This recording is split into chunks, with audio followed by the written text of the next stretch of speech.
Really?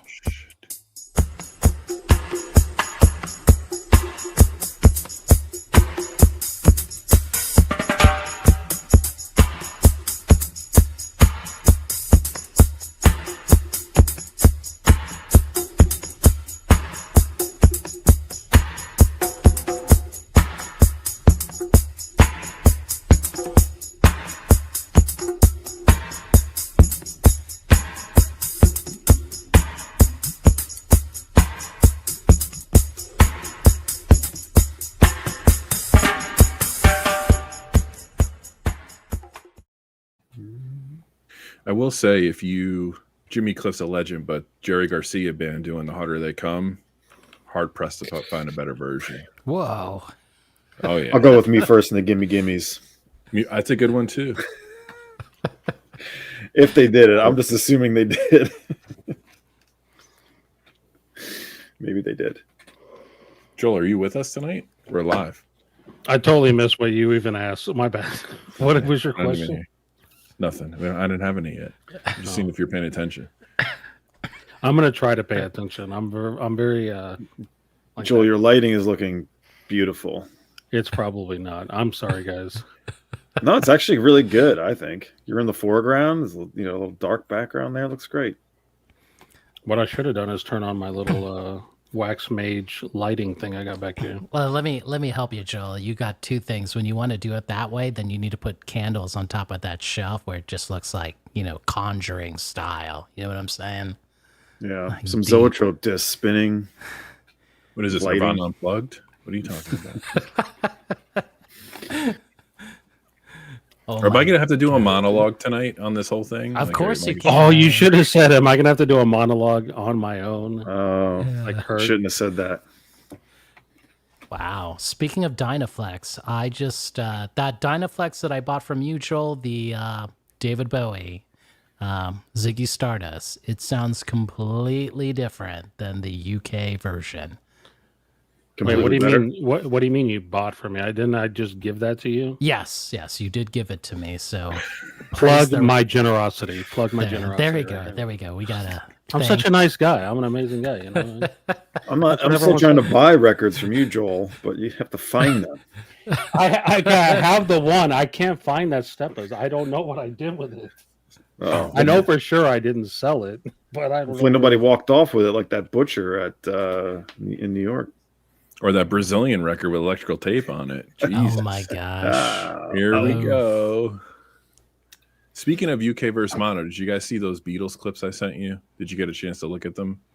So I did. I told you I did, and I told you I wanted to talk to you about them because it's pretty fast. Well, there were two things that were fascinating about it.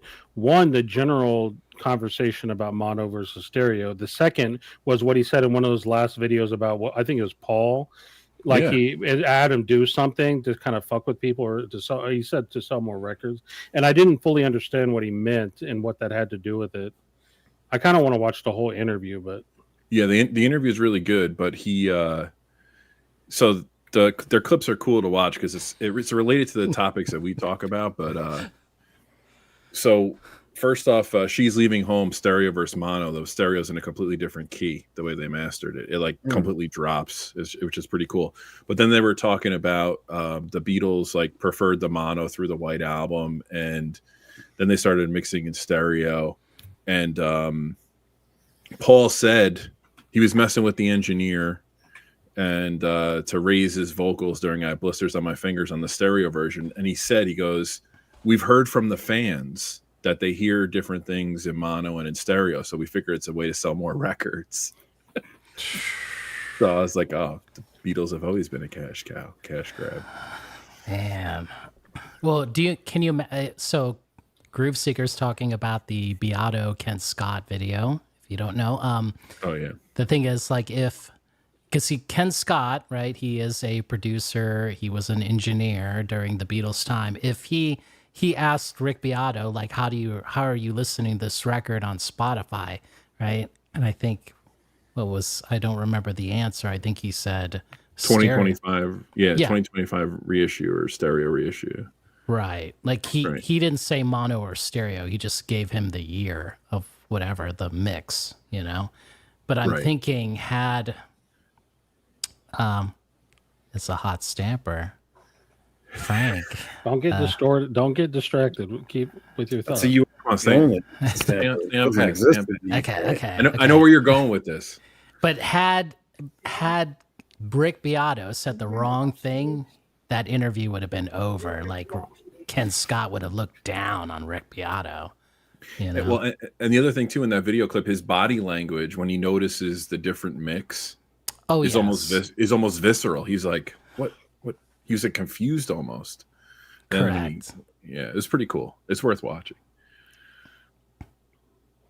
Welcome, Mr. Bianco. Mr. Bianco's in the house. Hot stamper. You know? And later on tonight, I'm going to watch those DJ Premier interviews. Yeah, you'll enjoy those. It goes deep, man. It goes really deep when you hear about his background growing up in Texas and how he was influenced by his parents. Like, very cool. Wish we can get him on here. This is how do I know it's a hot stamper? It's like I would have to ask the Rev. Wait, I think was it a university. Go ahead. That Bowie that I gave you, that wasn't a. Was it a UK? No, that's a Dynaflex. They didn't do that shenanigan in the UK. They were all about, I don't remember. They didn't have an oil crisis. I don't even know what Dynaflex is, to be honest with you. Oh man, let's just show some examples. Right. I have some Bowie Dynaflex. Oh man, I got so many. Can't Is pick the one. Dynaflex talking about the material that the record's made out of, or what? Hold on, I got to find my favorite one. Where is it? We cannot proceed with this conversation about quality control without showing you the Dynaflex. There's just Right, like no way. I'll grab a Dynaflex. Okay. This is my role to play in the VC as the idiot that doesn't know shit. I got to find my. Well, I get the favorite. one day pose the questions Here. while other people be like, "Oh, I know." Amazing record here. Oh my gosh, there it is. This one's floppy as heck. You ready, Joel? Yeah. Hold up, You're we'll make gonna it be surfing in a second. This is Annette Peacock. The one, a pretty insane. What would you call it? It's sort of a jazz record. Well, it's like a avant-garde jazz record in a way, like very. There you go. There you go. Hear that? Oh yeah. Who's cringing with me handling this record this way? Ooh. We're going to do a free jazz record of just Dynaflex percussion movements. This is a Bowie pinups. Oh, then no. It's usually on the orange, right? The black. It's usually orange label specifically, isn't it not? So, are you thinking that they don't sound as well? Don't sound as good. This sounds good, man. I don't care how it sounds. I just wanted the record. This sounds great. I love it. Ooh, there it is. My Bowies are a disgrace. That Annette Peacock record, I bought a copy of that at Half Price Bookstore for a quarter. Ooh, yeah, nice. What? And I would find... I bought sealed. Found that one and the Joe Bryant record. And then I had like a coworker and like he went with me and we went back to my place. And I was like, which one do you want to listen to? He's like, let's listen to that Joe Bryant record. And then we put on, we're like, what the hell? Like, what the hell is this? Then we put that record and we were just like, wow. This will blind you. Was it your cluster recorder? No, I didn't grow up near half price books. I know you didn't either, Chris. I wish. I mean, all I've ever heard is half price books. I know. Finding Sunrob, finding, all kinds of stuff. Yeah, I used to work at Half Price Books. You did? I worked at the biggest I worked at the original Half Price Books in Dallas, like it was in the boat back in the day. Now it's the massive warehouse with the corporate offices in it. Were you peeling off stuff on the side or what? Well, I wasn't peeling things off. So they let you, I don't know what they do now, but back then they let you, quote, check out things. You could check out books or records or whatever you want. And so I would check out records all the time. And then, of course, if you wanted to buy them, you would You just get, I forget what the discount was, but you get whatever discount. But I would check out stuff all the time, take them home. That's where I got like all the Cure records, David Bowie, Talking Heads. Oh, I'm sure I they just sold took out all home the time. a ton of stuff. So where does Half Price Books kind of like stop, like their territory? I don't know. I don't know anymore. It's in the south on the East Coast. I know. I mean, it's encountered one in changed now, Virginia. though. It's a different thing now, though. Like it's nothing like what it used to be. Back in the day, the majority of their stock was used product that people sold to them. At some point along the way, they got so big that they had to start getting like dead stock from like what do you call them, like book producers or whatever. So that's what they would use to stock all their displays and whatnot. And then of course they stopped paying good money for goods for stuff that people brought to them, and that's just going to kill any hope that you're going to get people bringing you cool stuff. Yeah. I mean, you can still, and the other thing is, someone told me this recently, that the buyers, and I kind of noticed this myself, but whoever is pricing the records now they kind of got wind of Discogs, so like no longer you can still find good deals here and there, but now you see like way overpriced stuff in their bins now. We need to infiltrate Half Books corporate and Remainders. Get in there and explain in the training for the buyers that the Discogs median is a lie. And they clearly haven't seen our video. What are you talking We're going there. We're going there on a mission. No. Yeah, way. I would say that there's still going to be people that'll be like, this isn't shit. Just like toss it or just price it at $4.99. That, you still have to like have some idea of what you're looking at to even look it up. Unless they look up every single record, which I can't believe they would. No, Back I mean, in but they have your some sort NY of database. Sorry, guys. No, Don. Back in your NYC days, were you still at a point where like the Goodwills and the thrift shops were gold mines, or was that? It was. I wouldn't say gold mines, but I found lots of stuff in there. Yeah, like all of my. I remember finding like all the Brian Enos easily. A lot of new age records. A couple of mainstream psych titles. But at that time, I wasn't like heavily looking all the time, so that was my loss. I was still buying a lot of CDs. Got it. I mean, more buying CDs, 15, 20 years ago. Yeah. Records, but a lot of CDs. Yeah. And I also used to read a lot. I have a lot of books, and Half Price Books was obviously great for getting cool books. So it wasn't just... Anyway. I do miss those days. That was a really fun job. It was basically like working in a record store. Just a lot of young people, all kinds of different kinds of people, and kind of hanging out, going out after work, drinking, and doing whatever else. I got all kinds of stories that I'm not going to get into. But I wish I kept like a journal when I worked in a music store too, because it was like those are my best friends for like 4 or 5 years. Was the staff? We were just inseparable. Yeah, like every night after work, we were out.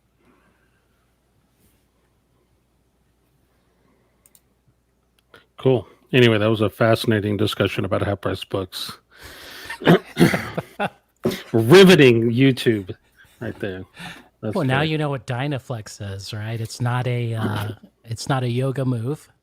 It's I'm just glad that like my contributions to Jason's record collection is a shitty Dynaflex Bowie, a shitty Beatles box that he hates, and an Alice in Chains record that sounds like shit. Like that's my whole plan, is inadvertently sell Jason a bunch of shit that sucks. Well, every Alice in Like, Chains record sounds everybody- like shit, though. So.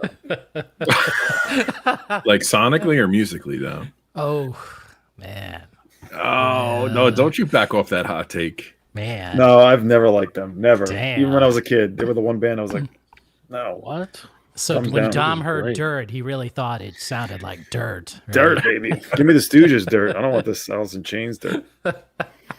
No, I liked all of the bands that you would think as a kid in the early 90s, but that was the one I was like thumbs down. I don't know why. Yeah. Well, I saw Alice in Chains back in '82, man. Their very first show. It What? was amazing. That was Alice in they were Chains like- in Florida. They were like avant-garde grunge, Get out of here. Well, you know that they were called Alice and Chains, right? They were like Wait, a hold on. glam rock band. You knew that, that lighting right? might be Wait, going hold there on, eventually. hold on. See, now you know I'm serious. This is my serious. Look, Oh my okay? god, you got to do like this, like this. I saw them back in '82. there we go. There we go. Avant-garde. Damn. Sorry. All right, I digress. I apologize, everybody. That was hard. All right, Groove Seeker. Why this topic? Tell us. Well, this topic came up between Joel and I. I buy a lot of new records and reissues, and I find, and you guys have heard me complain about this over the past couple of years, there's been a lot of problems with quality control on the actual pressings that we get. So I had bought the new Hendrix box from Joel, Static ATX Records. Check him out. He's not going to plug his site, so I'm going to plug it for him. And it's the only site where you're going to get nothing but damaged and shitty sounding records, you know. No, this isn't Joel's fault. So I opened the box like I typically do with, you know, apprehension, and like there's 5 discs in the box. The first 2, which are the stereo mono mix of the record, were perfect, beautiful. The 3rd, 4th, and 5th, they were warped and like kind of got progressively worse as the 3, 4, and 5 went on. I could tell I could flatten them. They like looked pretty normal warp, I guess you could call. Like I wasn't like one of these lopsided ones where I couldn't put in the flattener and fix it. Just out of curiosity, I messaged Joel and I'm like, if I have a defective record and I return it to you, like what's the burden on the store? Like how does the store handle it? Like how do you guys lose money on this? So we got into a very deep discussion about the logistics of that and the cost. And we went through, Joel was going through some of the return policies, which I'll let him get into on how it impacts stores and whatnot. So we were really deep in discussion. We're like, wow, this is a pretty good topic for the social club one night to kind of understand. If number one, I always accuse myself of being like way too critical of the quality of the pressings we get, but every time I socialize it with the chat or on a stream, people tend to agree. And then Joel, not to speak for you, I'll hand the mic to you for a moment here. Like I feel like you were getting feedback from people that they were also getting defective records, and it seems to be spiked over the past 2.5 years. I think that was our perception of some of the problems. Well, I think there's a couple things going on. I personally think there's an education issue here, because I think there's a lot of people out there that get records that should be returned and they don't, either because they don't know, or they say, oh, whatever, and they kind of get over it, or they just suck it up and don't say anything. So I think we don't have great data on it. But I do want to say that Chris's text to me was, I'm going to read this. Chris's actual text to me was, I got the Jimmy box, but the whole thing is warped to shit. And when I saw this, I'm thinking the worst, right? I'm thinking like, oh shit, did it stay out in the heat? I'm thinking it looks like a fucking, like this. It didn't look to me, and this is also an education issue for me, because to me, when he showed it to me, I've seen records like that before, and I've also just kind of gotten over it. Like if I can play it, like if I put my needle on it and it plays, I will most of the time kind of get over it, or I'll just flatten it and move on or whatever. But so our buddy Stevie, he's in the chat. He's come to me with a couple of pressing issues as well. Either they don't lay perfectly flat, or if it's off center. I want to say, was it Stevie will have to confirm in chat. I want to say it was the Naked Ray Gun reissue was off center. I think it was, but we checked another copy, and I had another copy in the store, and I sliced it open, and we checked was it too. Skating? Was it tone-arm skating? Yeah. Yeah. And to me, that's something that I mean, I'll be honest with you, probably 9 times out of 10, I don't even notice it. Like as long as because it would continue, it would play. It didn't sound any different to me. But the point being that, like, so just so everybody knows, I've had the store now, what is it, 1.5 years, something like that, where I was like buying things from distributors. I've only returned like two batches of things, and it's usually just because they're destroyed, like they're all bent up, or there's really bad seam slits or whatever. But stores can return new product. Yep. They don't. You can't return things for reasons where they're not defective, but if they are defective, you can return them. How long does it take? If it's one, and you'll do it for one record, will they send you the record first, but do they give you a call tag so they take the record back free? Do you know what I mean? Like, so I can't speak for every distributor, but for Alliance, what they do is you open up like a ticket or whatever with them, and they just say okay, and they send you a prepaid label. You pack it up, you ship it off. Once they receive it, they give you a credit on your account, and then normally most places would give you a refund.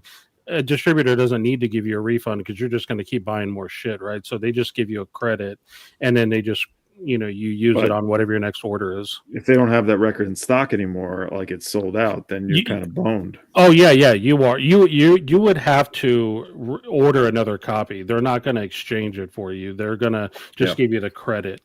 But I mean, what else can they do? Like if they don't have it, they don't have it. But I'll just order another copy or whatever. Yeah.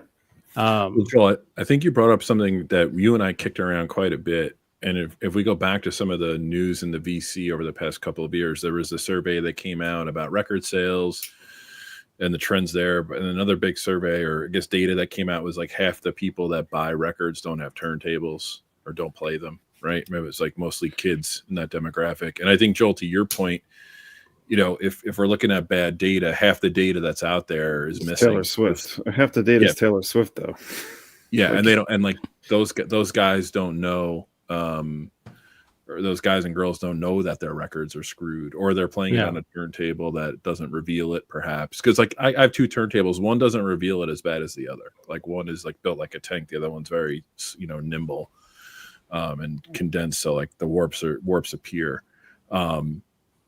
So yeah, like I think like my big struggle is there is some acceptance in this. Like, you're going to have some defect, but I think I'm struggling with, like, is it the responsibility of the purchaser to kind of take a stand and be educated, to Joel's point, and return the records? My biggest thing is, and I won't say how I handled my defect, but I'll talk about it offline, but I feel bad for you the should store. Because it's crazy, dude. It's crazy what you did. What you did is what like literally no one else in the world would do, and it's not how I would recommend people handle it. But it's what you did. I'll tell you how I did. So first off, I have a flattener. When I got really frustrated a couple of years ago when this was happening, where I bought a flattener, and I would say like 75% of the warped records I get, I'm able to fix, and I don't really get issues with them after I flatten them. But for this instance with Joel's situation, I actually ordered the same box from Amazon. Ooh. And I Frankenstein the box and then sent them back the defect because I didn't want to put. I was hoping you'd say that. Nice. Yeah, I did it. Yeah. Now here's the ironic thing. It's going to be on a pallet, and someone's going to buy it from like a seconds pallet from Amazon for like $40. Someone's going to get, where's this warped box? But this is where the plot thickens. And Joel and I talked about this briefly afterwards. I opened the box from Amazon. Guess what? 3 records are also warped. The same 3 in the box that I got from Joel, and 2 of them were worse, and 1 was a little bit better. So I was able to flatten and Frankenstein a set together. But this kind of plays into the QC issue, right? Joel and I had our tinfoil hats on, like kicking around, like, is it the shipping time? Is it the way it's packaged? Is it the environment that it's in while it's getting shipped and where it's stored? All of that could be a factor. But when I get a box from a different retailer and it's the same 3 issues, then it's telltale at the QC issue. Is that an RTI? Who pressed that record? QRP. No. How dare you? I'm going to text Chad. Don't do this. QRP does all the Hendrix stuff. Well, this is what we want to know, right? Because we know we're used to knowing that like heat will warp a record, right? So we're looking at the map and we're saying, okay, it originated here. Here's where the distributor is. Here's where I am. Here's where Chris is. And we're thinking at any point it could have been stored somewhere where there's heat. But what I don't think we know is if it's a manufacturing issue, right? We can guess. What I would love to have is like somebody who like owns a pressing plant that can give us some insight into here are the things that could happen at a pressing plant or something like before it even gets to a distributor, whether that could potentially cause this kind of thing, you know? I think I'm speculating here, and like, you know, we maybe need some subject matter experts eventually on this, but I think that the production output is so high that they're just cranking the stuff out. I don't think it's cooling. I think Joel said made a great comment. Like, some of these shrink wrap jobs are so tight, and the record's like peering out of the sleeve while it's shrink wrapped. Like, you're bound to get an issue, right? So I wish I could show this. I should have thought to bring them. So I ordered the new Wolf Alice album for the store, and I ordered, I don't know, 5 copies or whatever I ordered. You should see them. So first of all, it's that shrink wrap job where the shrink wrap is like a cinch job, and they're all bent. I don't know what they look like inside, like what the record is, but the sleeves are bent. I mean, and it's super noticeable. It's like a damn U because of the shrink wrap is so. So the first thing that I do, first of all, I love the labels that don't even, I don't know if this is the answer, but I like the labels that don't even shrink wrap. They just put them in a sleeve. But when I buy records, a main distributor, though, I mean, you have to shrink wrap going through them. Yeah, I mean, the first thing I do when I get a record, always shrink wrap come immediately off, and I put them in my own thing. I'm not a fan of that. I'm not a fan, and I know it's possible to shrink wrap without doing that. Like, because there are places, and I don't know if it's an issue of like a combination of like a shitty quality sleeve, or not sleeve. What do you call the outer thing? Like the out of the cardboard, jacket. Combined with a shitty quality jacket with too tight of shrink. But to me, I agree. So some people said stuff in chat, and I agree. First of all, as far as I could tell, right now with the experience that I have, distributors don't screw over record stores in this regard. I have been able to return things. I even returned something. I got some records back in February that had like really bad seam splits. So much so that like it was like a jacket quality issue where the jacket was like disintegrating on top. And I should have brought them, but I've already returned them. And I put them in a box and I forgot about them. And when I found them, I reached out to Alliance and I asked them if I could return them, and they let me. So like it wasn't even a time thing, right? I mean, because that was back in February, and I was able to do it. How many they pressed on this Hendrix? 10,000 or something? 20? How many? No, I think it's only like 5 or 10 max. I mean, if 2 different copies show up from 2 different places, presumably Amazon and Alliance, that's 2 main distributor differences. To me, that's got to originate from the plant. Yeah. I mean, and I think you have to return them, because if you don't, how do they get the information? You would hope that either the label, whether it's a quality issue of the quality of the jacket or the quality of the pressing plant who's doing this, you would hope that if they get enough returns, they would be inclined to fix something. So I want to speak to that a little bit. I never had an issue with RTI pressings until recently, and it's been very specific to the Tone Poet series. I get direct from Universal through the subscription, and the warping has been pretty atrocious, and the no-fill has been pretty atrocious, even on the Tone Poets. Usually the classic records have been notorious for that, the classic series. So I'll email them, and I know the drill now. They ask me for pictures and videos of the record, like spinning and sitting, and they said they take that back and go back to the manufacturer with that information. So to your point, Joel, there's a few nuts that I know that do this too, that just have high expectations. And I'll admit, part of this is frustration. Now I'm even more picky than ever because I feel like they're not paying attention to the product.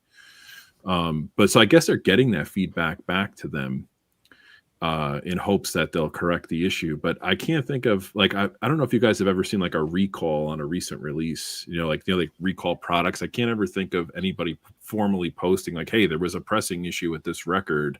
Like we will get you a replacement. I think it maybe happened with Vinyl Me Please a couple of times.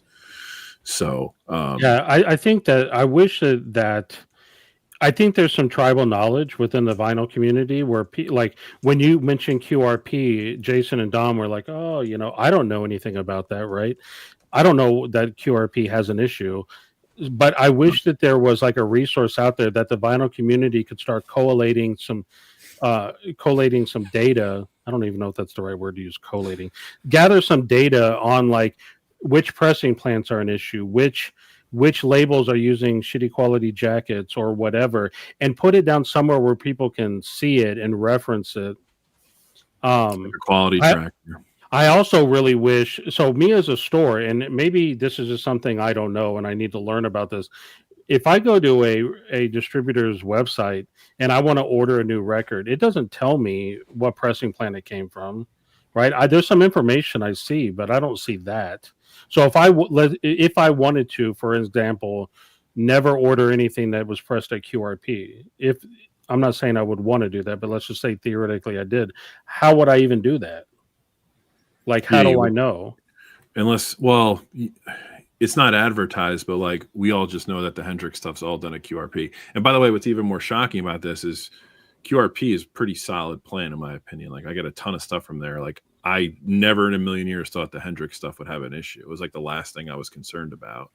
And for me to see that, I was like, damn, like, you know, maybe it was a one-off, but then when I got the Amazon replacement, it was the same exact thing, same 3 discs. So, but to your point, Joel, like there's some things you just know, like we know that the Tone Poets are RTI. We know that the Vinyl Collective Interscope is RTI for the most part. We know Chad does the Hendrix stuff. Classic is done at what? Optimal. The Blue Note Classic is done as Optimal. And people have a lot of complaints with that. VMP used to use GZ. I don't follow plants like somebody like Bianco might or a couple other guys in the chat, but there seem to be, there you go, Alan. There just seems to be, like, to your point, people avoid pressings from specific plants now if you're in the know. Yeah. So I think that information. So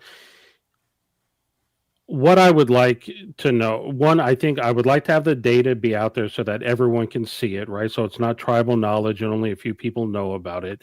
And two, I would like to know if there are labels or artists or whatever that are aware of this information is ignoring it, like not doing anything about it, right? Because I think it's incumbent upon all of us. Like if you get a record that is damaged, you should absolutely go back to where you got it from and return it, and then they should return it to where they got it from, so forth. And if you're buying something from somebody and they're not willing to take it back, right, then you stop shopping with them, right? And you shop with someone who will take it back. Because I feel like we have to do something. It's not good for us to be paying all this money for, like, we're paying good money for stuff and it should be a decent quality, and we shouldn't be expected. It's one thing to like flatten something every once in a while. It's not okay to be flattening like some large percentage of what I'm ordering. You know what I mean? And it's not realistic. I don't know. That's just that's how I feel. Like that's the next step. Is I want to know, like that label that had that shitty jacket that was like disintegrating. I went back to them and I haven't got a response back, but I let them know, like, you should never use that jacket again. Whoever you bought that jacket from, never do that again. And then if I found that label doing it again, then I'm done with that label. You know what I mean? Like if you don't care about the quality of the stuff, you don't have to do tip-on jackets and all that. You don't have to spin through the roof. But there's plenty of labels that don't use shitty jackets, you know? And labels shouldn't be using pressing plants that are, you know, if they don't have a good. In fact, you know what else I want? This is what else I would call for. I think pressing plants should have publish quality control data. They should be publishing. We should know like what percentage of things they're pressing are come out bad quality, and that should be public. What? You know? Are you still going to run for mayor in New York, Joel? Just wondering. No, but like, what? Why can't that be public? Like, if you're, I can tell you right now, if I'm running a label and I want to press a record, I'm going to do research on where to go to get the best quality.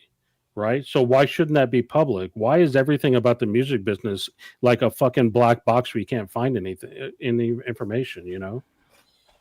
I think that you see trends though that specific pressing plants are leveraged by certain labels or artists or series, whatever the case may be. So I think there is a little bit of that. But if you're going to produce, 900,000 Adeles. Like, you're just going to monopolize any pressing plants you can get around the world and just fuck it up for everybody else. So I don't think they care that much. But so Dom, you recently pressed a stellar album.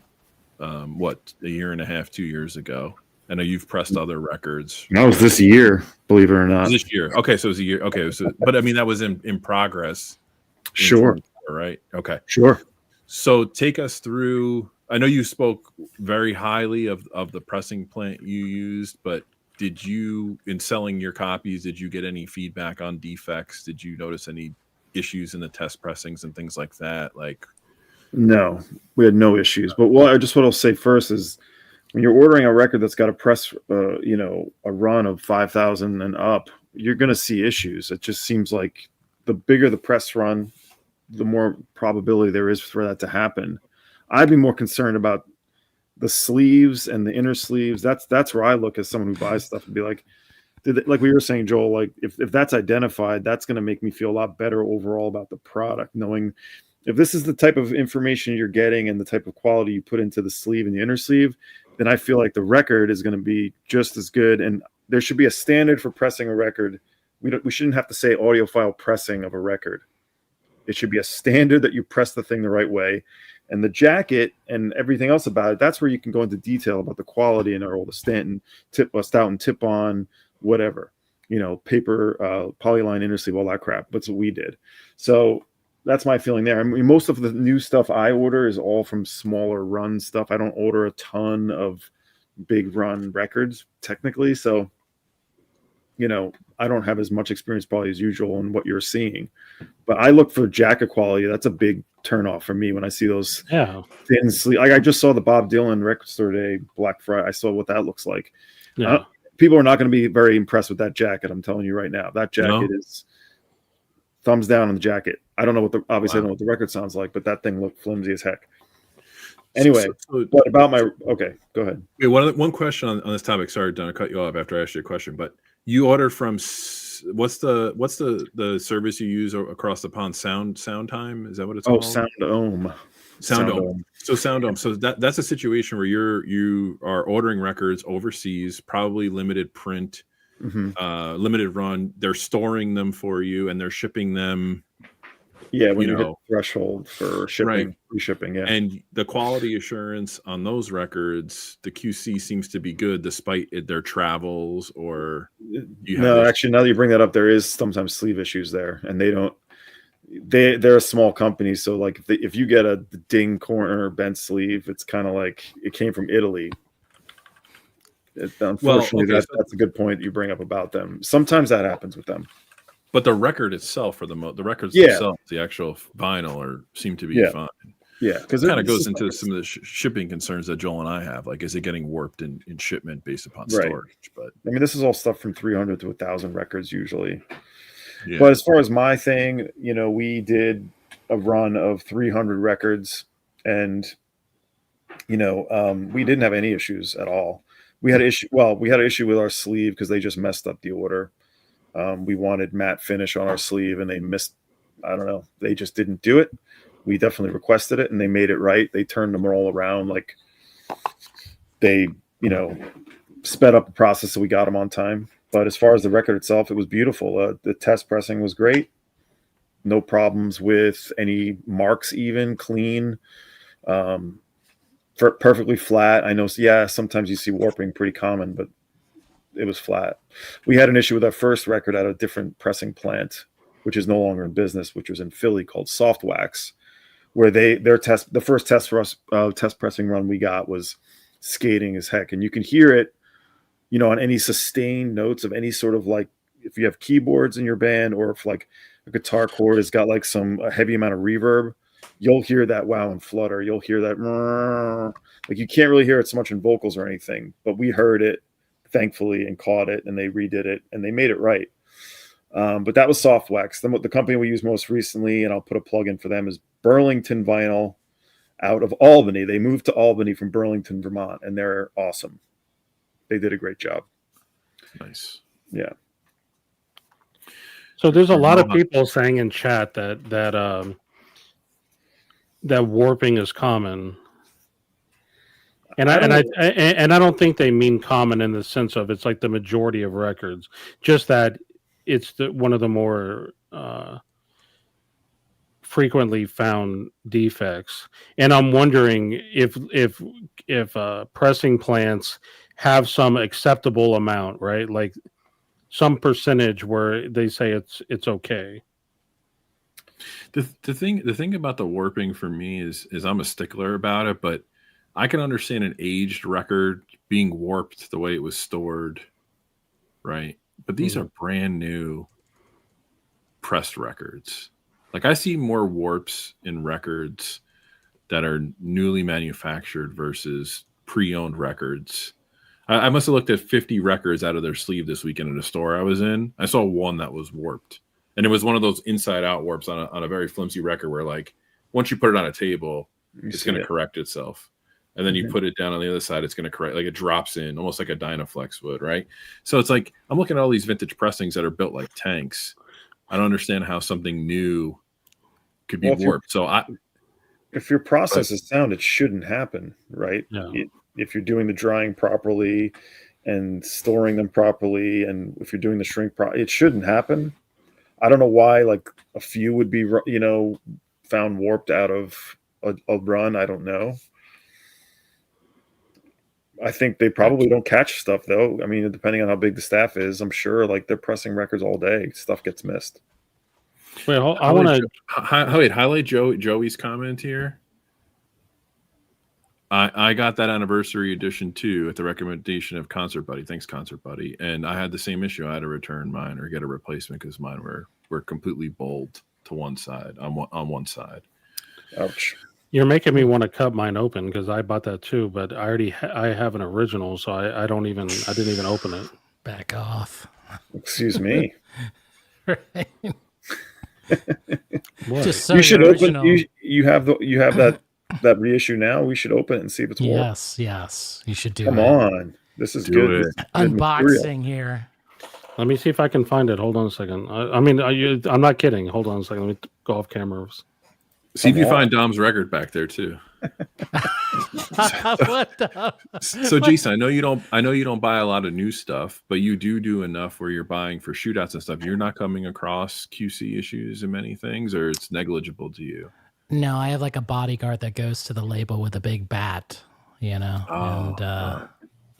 Does that work? Right, a bat that says "never again." Right. So no. It's rarely. I think the only time that happened to me was the the Rhino High Five, that Fleetwood Mac. We did the comparison of that one. Tango in the Night. Yeah, my Tango was tangoed, basically.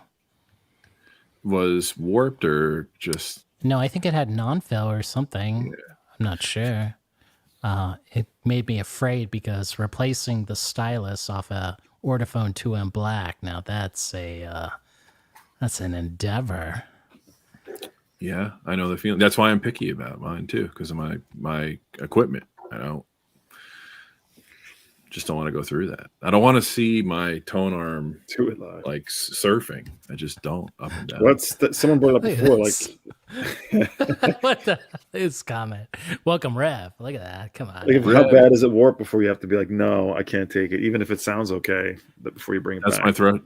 That's what I wanted to know. Is like, what's the threshold you guys have? I mean, it's hard. Well, I mean, if you asked me this earlier in the chat, like if that Dylan bootleg series, the new one, came up warped, I'd be screaming down the halls like Arnaldo would, for seam splits, like I'd be pulling that, Karen level, I'd be posting. No, Joel's not here. I'd be posting like, TMR would do on RSD, like.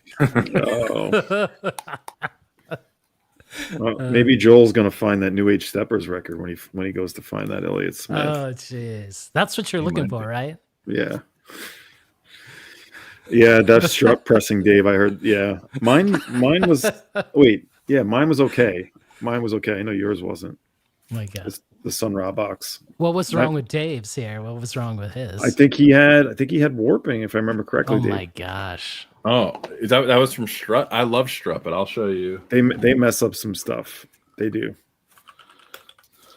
Some might say it makes the music even better. Oh, what are you saying? That's like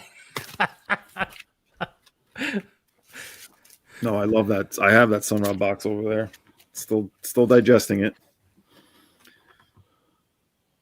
I don't know if you can really see this, but Oh, this yeah. is a Strut. oh yeah, we could see that Yeah, for sure. I mean, this is, and when you put it on the table, the worst part is it's actually more tilted to warp than it appears to be.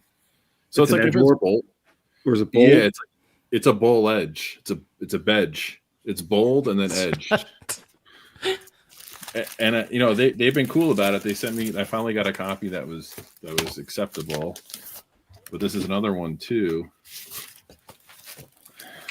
These will be flattened in VVCLT if they can be salvaged. But this one too. Oof. So Yeah. same title. And by the way, to Joel's point about shrink, this wasn't in a shrink. I like the way Strut does it. They pop them in a sleeve. And don't see The last new record I remember being severely warped, like that I actually made a complaint about because it was so bad, was ironically this. Oh no. No. Yeah. When Light in the Attic first reissued this, they just gave me my money back. They just refunded me. I was like, how hilarious is it? I'm like, this does not sound right. I've sent pictures to like labels direct, and they've been like, "Wow, that's like." People have commented back like, "Wow, that's pretty bad." Like, not a problem. Music.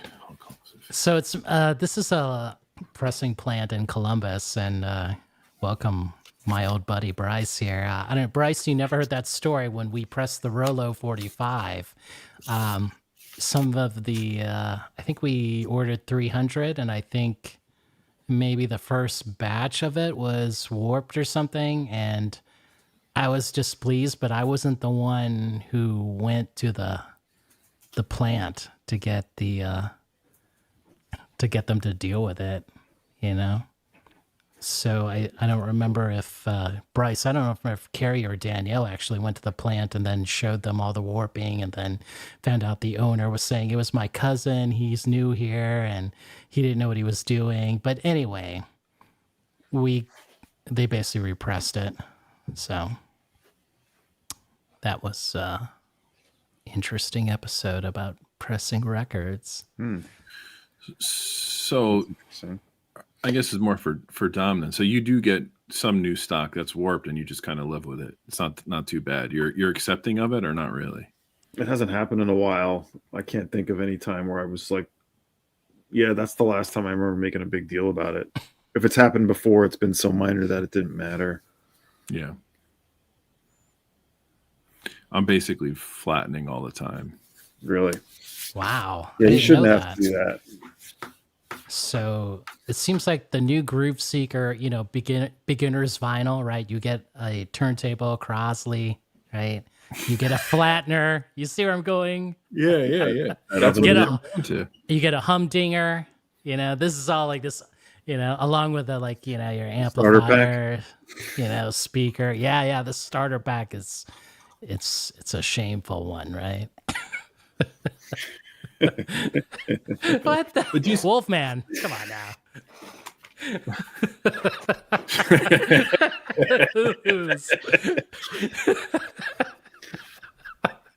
Can you imagine that? Like, I could. I'm gonna de-warp this in my. Can I listen to this? Like, yeah. Right in my fire pit. Is that okay? Jeez, Wolfman. Jason, come on. you also use record weights on your tables, right? Like use a stabilizer. No. Yeah, it's a stabilizer. We'll show it. You okay? do Tom. You do too, Dom. You do. I have one, but yeah. If it's warped, it's not going to change anything really. Did you find the records, Joel? I can't find it. I had the 2LP. I have it. It's just, yeah, I think I took it to the store and You know why you can't find it, Joel? why? You have too many records. Oh Didn't. yeah, jeez. No, I do. I have the 2LP I found in a box right behind me, but the 3LP, it's still sealed. I just don't. I don't know where I put it. You have the bond load, or you have the plane? Was it plane that What? redid it first? I don't know if I have the plane reissued. The one that I found is this one. Figure 8, we're talking, right? Didn't plane redo it? Why would plane reissue it? This is the one that I found. It's the Geffen and Bong mode? That's the fancy one? You got the fancy one? Well, I have all the lights off, so I can't see shit in here. It's less dangerous with the lights off.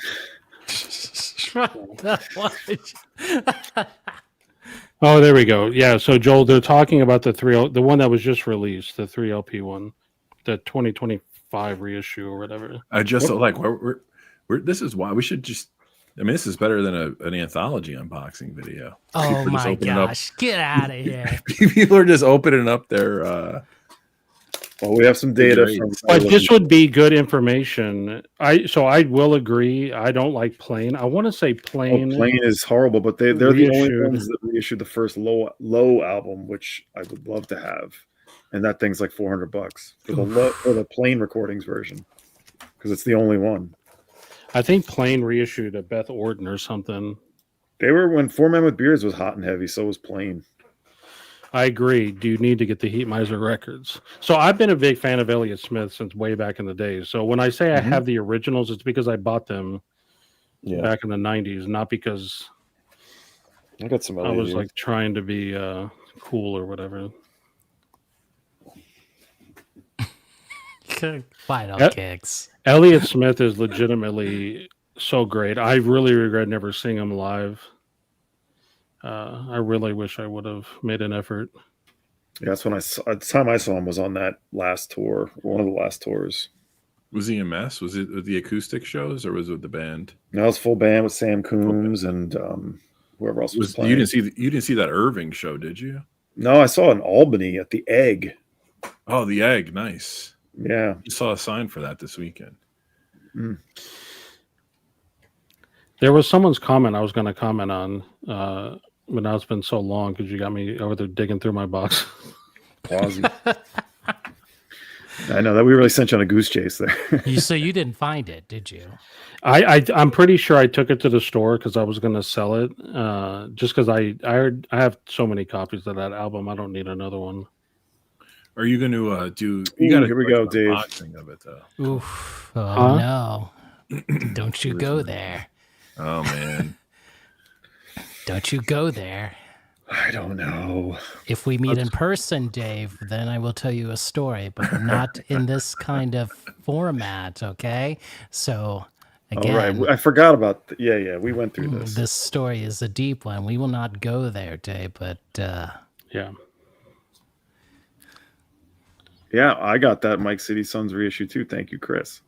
Yeah, no problem. That reissue slaps, man. That's great. Actually, that was we're talking about pressing plants with issues. Like I was actually shocked that Third Man Records aren't they one of the biggest offenders these days? Oh, dude, they are like Warp Man Records. What? Can you imagine when like they were getting inducted to the Rock and Roll Hall of Fame, and then you're like yelling, "Your label Your sucks!" QC sucks. Right. You want to know something really funny? Can't believe you're going to Hall of Fame, Warp Records. I'm watching that Hall of Fame like over a couple of days, like going to just the parts I want to see. And when he's giving his speech, I'm like, yeah, maybe you should learn how to press some effing records. My wife's like, what are you talking about? I'm like, don't worry about it. Hey, you know what's really cool? Sure so Jimmy World, you guys all know him as like a pop punk emo whatever the fuck kind of band, but they did this EP called "Stay on My Side Tonight," and they did a cover of "Half Right," Elliott Smith, the Heat Miser song. Nice. And it is such a good cover, dude. Like that EP, like if you hate not Jesus and Mary Jane. If you hate Jimmy World, get that EP because it's actually it's nothing like what you're used to hearing from them. It's such a good EP. That Jimmy World radio song, I think I'm still singing. I think it's still stuck in my head from like 2000, whatever it was, 2000. That's one of the catchiest goddamn songs. Yeah. I don't. Oh, I that's never caught cool. that bug. No, I didn't care for him, but that song was catchy. That's what I'll say. Whoa. I never saw him, Miser. That's cool that you got to see him. Did Third Man do the anniversary reissue or just that vault package or Jesus and the Mary Chain? They did the vault. I guess it's Yeah. like you would call like an anniversary too, because Yeah, I have it. No, I know. I have that. I'm just wondering if they did it because I didn't know there was a standard reissue coming out too. there was. But that wasn't Third Man. I don't know. I It just saw was. the vault. You talking about Mike City Sons? No. I'm talking about the Jesus and the Mary Chain.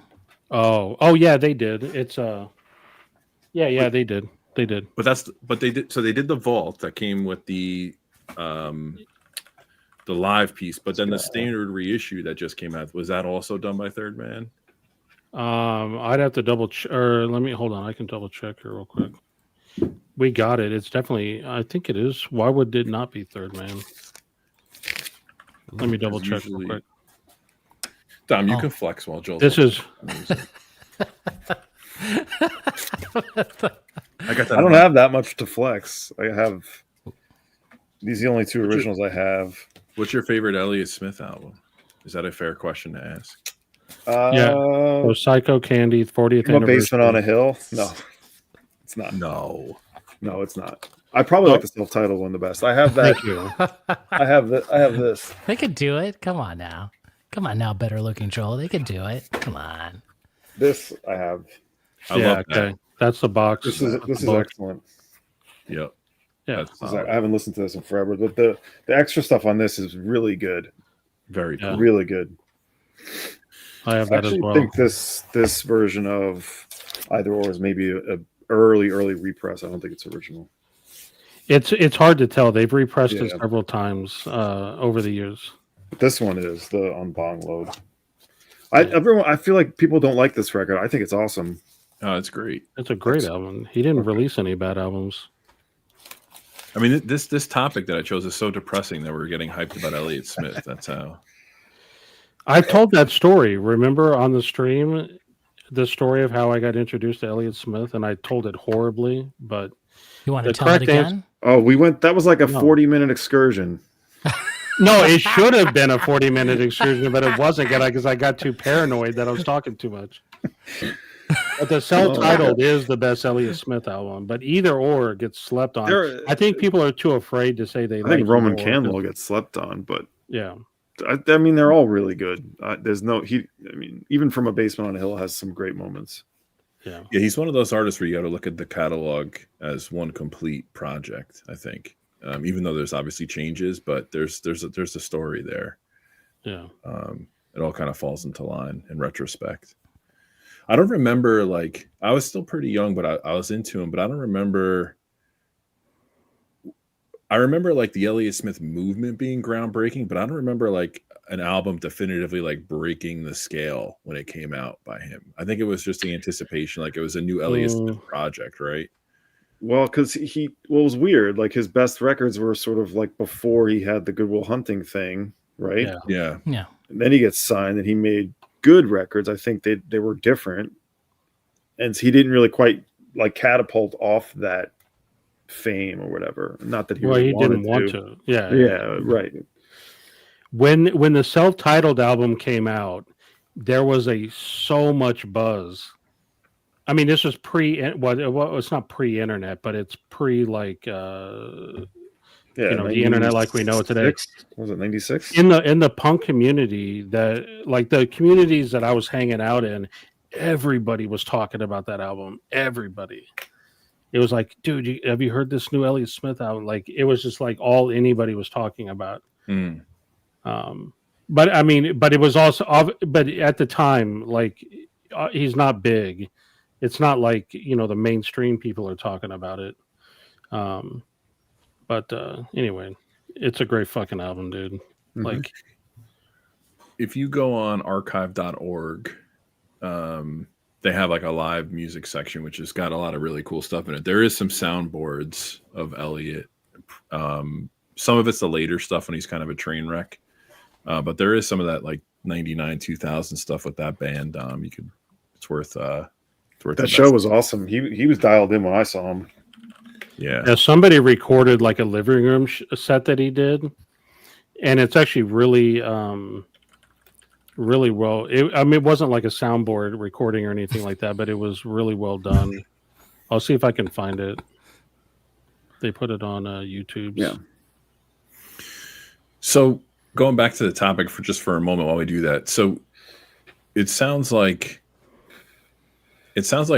in a way people are aware of a lot of these issues, but we've kind of come to accept it, which brings me to this question, like, is this part of the vinyl charm? Which I don't buy, right? People are like, oh, it's an imperfect media. It's supposed to be not defective, but it's supposed to have these quirks about it. I don't buy into that. I never have. I don't know if you guys have heard people say that or this is part of the fun. The getting warped record is fun. Yeah, like pretty much. Like, oh, this is, these clicks and pops like add to the experience. No, that makes me want to throw my yeah. If I ever say that, just tell me to go away. And also, like, this is why people want to stay away from it. It's like, wait, you're telling me some of the records you get are defective, and you're okay with that? No, I'm going to go back to my Spotify. Thank you. Yeah. I think that's what I get fearful of.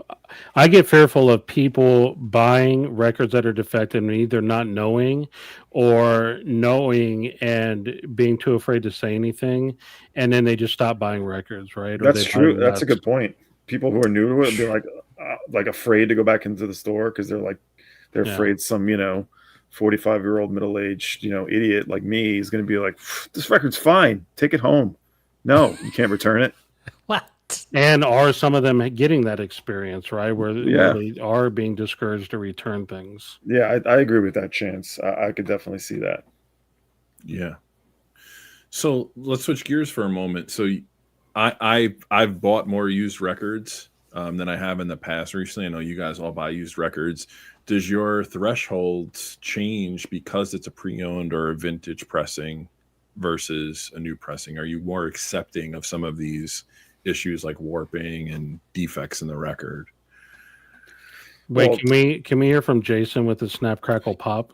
Like, how accepting are you of those 45s you bought? We can play one if you want. I'm very accepting, right? All is forgiven, right? Maybe not. I'm not speaking, the standpoint of my cartridge, Yeah.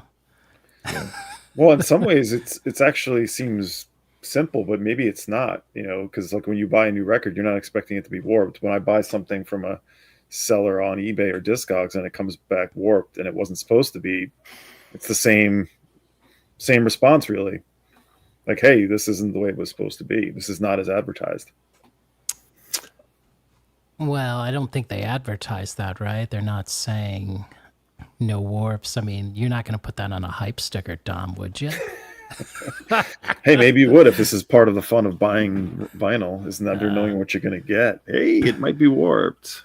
So this is a good question. Do any of the panel or the peanut gallery want to chime in regarding lesser known pressing plants that have excellent QC? I think the one that Dom mentioned earlier is a good one. Yeah, I was at Burlington Vinyl in Albany. I was recommended to them, first of all, by one of the great mastering engineers for vinyl in the game, Paul Gold, who works out of Greenpoint, Brooklyn, who's a wizard.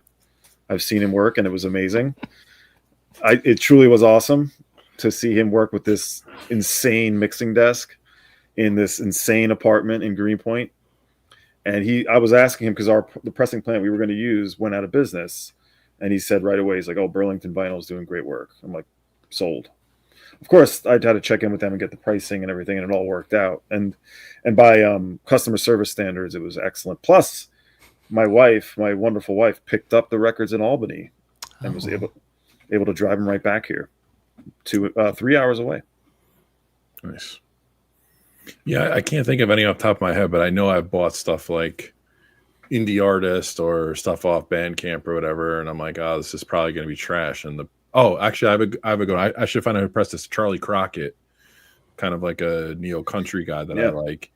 His records sound incredible. I don't know who presses them. I should go look right now. It sound incredible, flat, no surface noise, and they're $22 when a new release comes out, or $25 when a new release comes out. It's like you don't expect that. You expect the opposite. But that's what I'm saying. It's like we shouldn't be paying extra for audiophile pressed records. It's a standard that should just be done the right way. It should sound good because it's pressed correctly. Like, if, buying extra for something that's pressed audiophile, like, to me that seems ridiculous. I also think the weight of the records are an issue. Like, I find that the 400 gram, audiophile stuff it just warps like crazy, and there's no flex to it at all. It's just this brick bowl that I put potato chips in sometimes. To each your the difference, Alan, is probably like it's much easier to get that meal redone. Right. You're not wrong. I agree. In theory, you should get back a new cheeseburger without hair in it, but maybe with a little extra something else, you never know. Oh my gosh. I agree with Alan. The thing is, I'm not an addict for food. I'm an addict for vinyl. So I'm going to keep on going back to the well until I get my. Are you someone has anyone on the panel ever returned a dish? A meal? Yeah. I worked in a restaurant industry for 15 years, so I don't return dishes. I just don't go back. Okay. Go back to that place because I know what happens when you return it. My mom was a famous returner of dishes. It was amazing. Yeah, she'd be like, "There's too much sauce on these ravioli. Get them out of here, sir." I'm like, Mom, I don't think this is a good idea. She's like, Dominic, I can't eat them. Oh, say it. Okay, all right. We're not responsible for what comes back. You better get tea or some crackers or something, because that replacement dish is going to be screwed with. So I just wonder, like, what can we do here? Because obviously this is a small little slice of the, the larger vinyl community and all that. Like, people in chat are like talking this big game about like wanting to return stuff that's not good quality, and this is what they want, that what they want. Like, how does it get back to labels? Like, how do we turn this into something bigger where like, everybody can have a voice talking about what they want out of their records, and then they can get back to labels and we can enact some change? Because it seems crazy to me. And I also think, like, is there an element of this of like, what quality issues are going to come up from time to time that are unavoidable, and then when that happens, you just return them and get a replacement? And which ones do we need to be more strict on to get them to change? Well, look, I think I want to say something. This idea might get stolen and someone can make a lot of money off it, perhaps. But you feel like you need to kind of crowdsource this data. If you go on the Discogs comments, which I typically do if I get a pressing, I want to see if I'm the only one. I constantly see people expressing the same issues I have on the same exact titles, right? So it's like maybe Discogs has the data. I know it's like you're reading language and comments, but you should be able to score the pressing quality, or maybe there's got to be some kind of like independent database that tracks this information. To your point, Joel, you're talking about the 1% of vinyl consumers like in this community on YouTube. Like, most people don't know any better unless it's our kids that were raised by us and they're tormented now by warped records, right, and pressing defects. But like, it's hard because people aren't pushing that through. To answer your second question, to me, it's like warps and no fill, dead fill. Like, those are the big issues. Like, I'm not really, unless like a record comes shredded in the jacket, like it's got a ding or whatever, I don't really lose my mind. But those are the two big things that really, really bother me. Well, there shouldn't be any surface noise or anything like that. Assuming you clean it, you shouldn't really even have to clean it. Technically, it should play fine out of the box. But correct. Okay, stunting. Yeah. What about another thing that I guess this is surface noise too, but there's the in between tracks. There's some defective pressings I've gotten in between tracks. It's just crackle, and to me that's a red flag, because even on the quieter parts of the record, I wouldn't say it's surface noise. There's some kind of pressing defect there. I don't know what you can really call that. Yeah, you shouldn't hear that. Now that I mention it, we did have that on the first pressing too of our EP. Not only the skating and wow and flutter issue, but there was crackle. It's like in between tracks. No, like, well, yeah, on the quieter parts though. On the quieter parts, yeah. So they just gave us a bad press and they fixed it. Yeah. But like, actually, now that I mention it, I forgot about one thing with the most recent release. We had such a nitpicky thing on the first test press. I'm totally forgetting. We did redo the test press because on the fade out, the very last track on the B side, we have a sustaining note that kind of sustains for a while. And right with like the last 2 seconds, you hear like a and it cuts into the fade out. And we were like, nope, not having it. Like, we're spending all this money. And they were like, 100%, yeah, we'll fix that. Like, they didn't bat an eye to say, like, really? Like, no one's ever going to notice that. And they totally heard that and fixed it. So another good note for Burlington vinyl. I do get that on some records, and usually it depends on the song and the album, but like the last 15 seconds, there's the tick tick as it plays out. And I think it's just it might be just getting cut too close, trying to jam too much on one side potentially, but that drives me nuts. That's acceptable, Wonky, of course. They're skanking while they're pressing. I mean, clearly. Joe, what do you think we should do to kind of track this? What's your idea? You have an idea on this?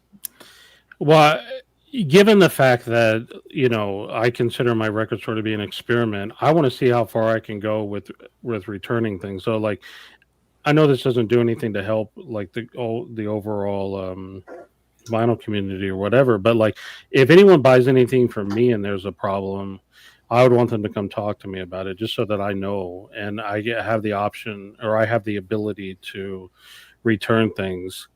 I want to see how many, like, what are the limits for what I can return and what I can't. If you get stock and you see even like a tiny seam split, do you put it out or do you put that aside for return? So far what I've done, well, the problem is the only things that I've gotten, if I get something from like Alliance or AMS or Secretly or what, I haven't got anything damaged from Secretly, but if I get anything damaged from the big distributors, 100% I return them. But the things that have been really bad with seam splits, unfortunately, I've gotten them from like directly from labels, and I haven't returned to them because I just because of the relationship thing.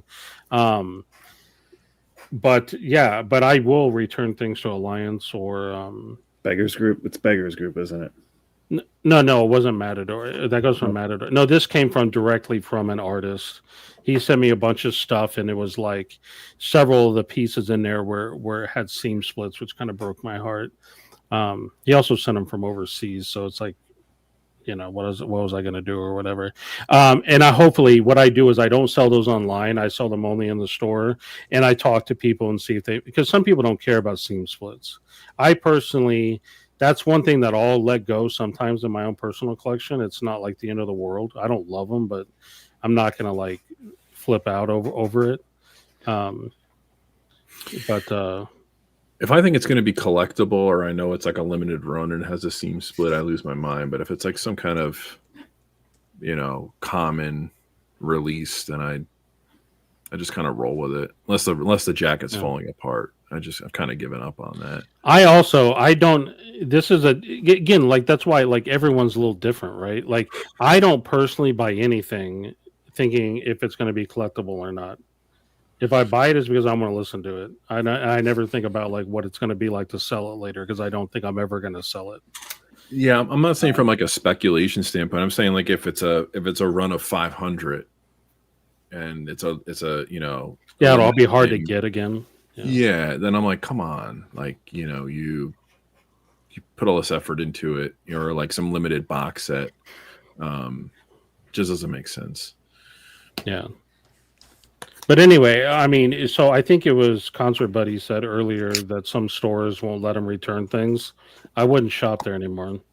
I'm telling you that right now. Like, if I want to be able to return things, and I'm pretty liberal. Like, I want people to, like, I tell people they can return things for whatever reason. I don't even care, like, what your reason is.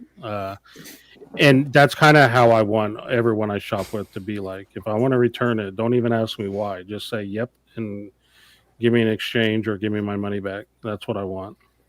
So I will say people. One thing I've noticed on the other side of the coin is when I would work at the shop here, you'd have someone come in, be like, this record doesn't sound good. It sounds bad. Like, what do you mean it sounds bad? Like, just sounds really bad on my turntable. It's like, well, what are you doing with your turntable? Because then what we would do, take the record, put it on the in-store turntable, play it to the entire store, and be like, sounds fine, dude. Yeah, and then that's kind of embarrassing for them because they're just like, I guess there's something wrong with my turntable, which I kind of feel bad in retrospect because like they're kind of being put on blast there, but at the same time, like, what are they playing their record on? What's the? But you're doing it. Hopefully, you're doing it from the standpoint of trying to help the person, not sure. Like, let me embarrass the shit out of them so they leave the store.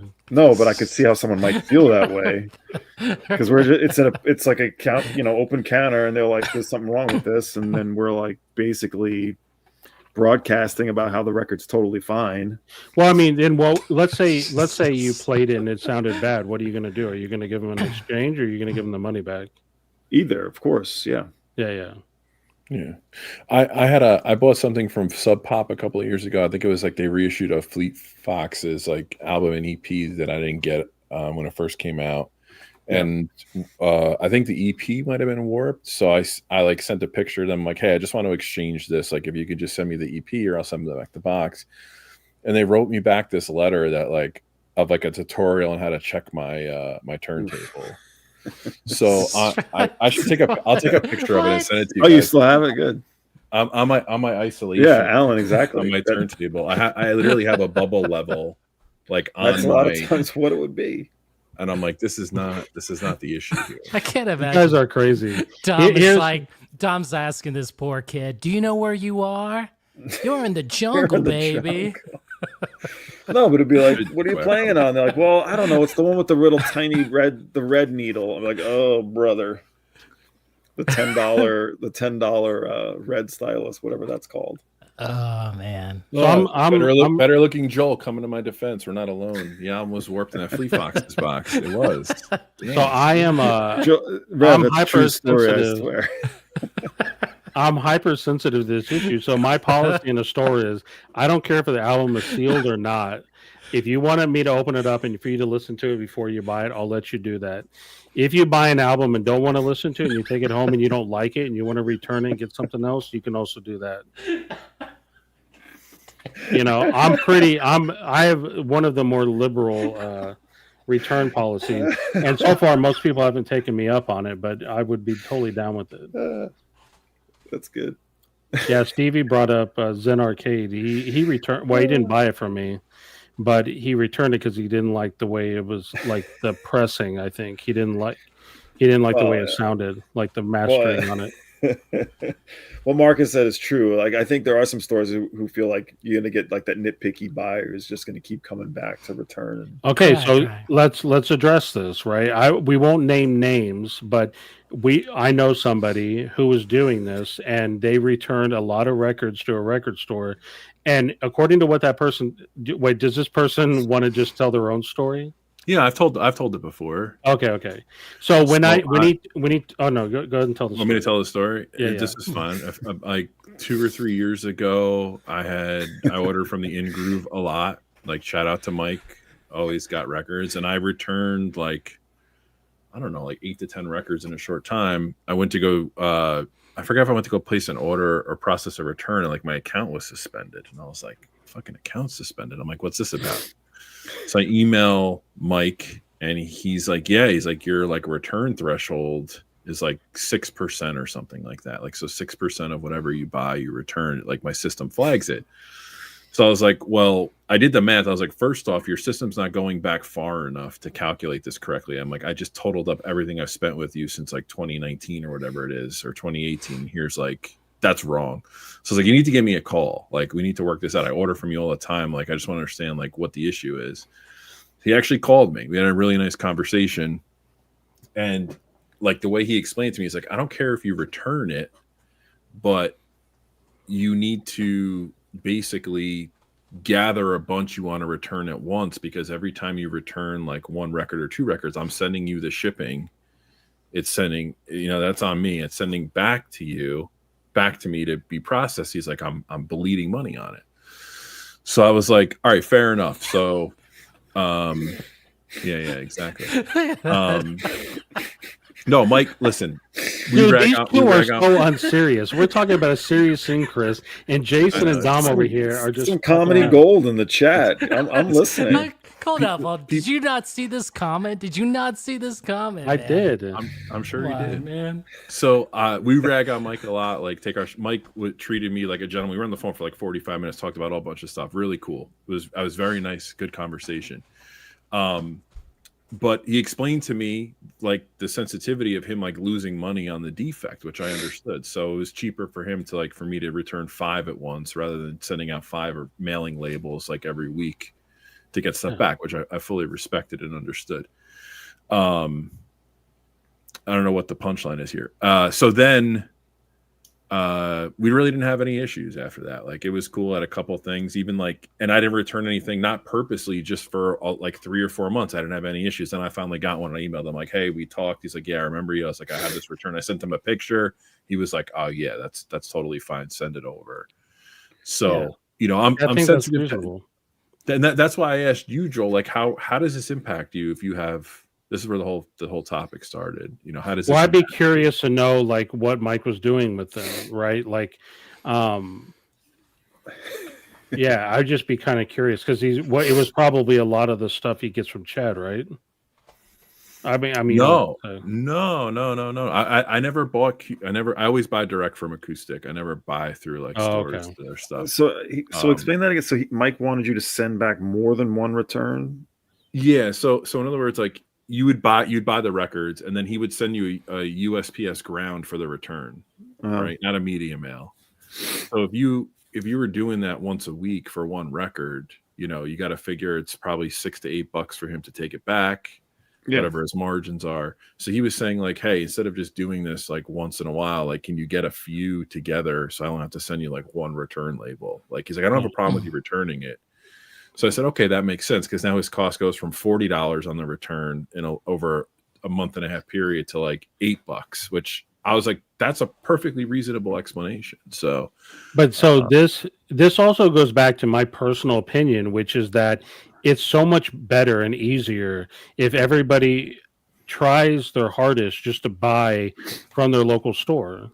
Right, because how much easier would it be if you, instead of buying them from the in-group, if you bought them from a store in your town or a couple towns over, it'd be so much easier because you could just drive them over there and return them instead of having to ship them back across the country. Yes and no. If you live 15, 20 minutes away, you got to get in the car, you got to drive there. Who knows what your day looks like? If it's from an online order, he sends you a shipping label.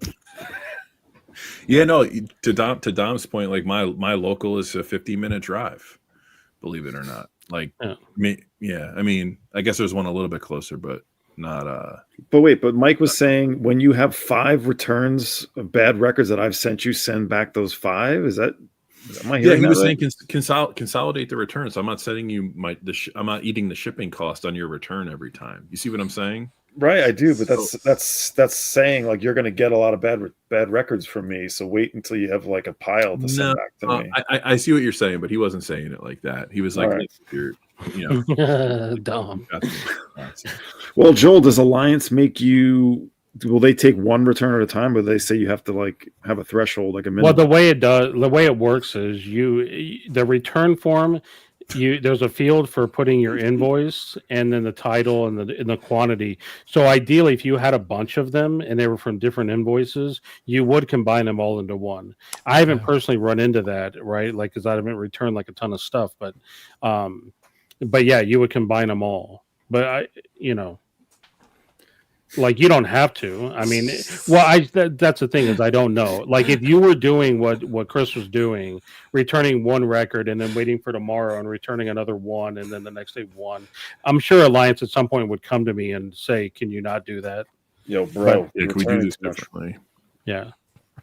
Yeah, well, the conversation wasn't you're returning too much. It was probably the frequency, which was causing him to lose overhead, which I fully I worked retail. I totally understand where he's coming from, right? So if I can consolidate that and get it done in one shot, then I thought it was nice of him to talk to me about it rather than just say like, don't order from me anymore. Well, now I order from Static ATX, and the customer service is top notch. Anyway. Well, why don't But you the send point him- being that it just saved money. Like I can understand it from Mike's point of view. Like if he's eating the shipping costs returning, that's a decent amount of like, especially on new records. Like you're losing all of your like Yeah. I think that's the profit margin right there. what some distributors, like everyone I think knows that most distributors don't accept returns on vinyl unless it's defective, but there are a few like Revolver, Forced Exposure, who will accept returns of stuff that you can't, that you didn't sell, but they will not take anything defective. It has to be really? clean. It has to be clean. Yes, we at the store every year we'd send back all the dead stock from Forced Exposure. They would get it. They would evaluate what they got, and then they would take out the ones like, nah, this one's got a ding. Sorry, you own that one. They'd ship it back to you.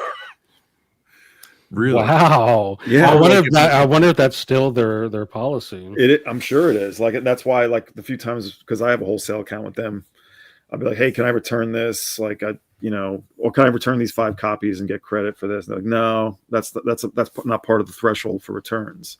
There has to be like a minimum threshold, and they all have to come back clean so that they can resell them elsewhere. Jeez. Okay, I want to address this, but go back to that comment from Alan always. So I did tell Chris, and Chris can confirm this.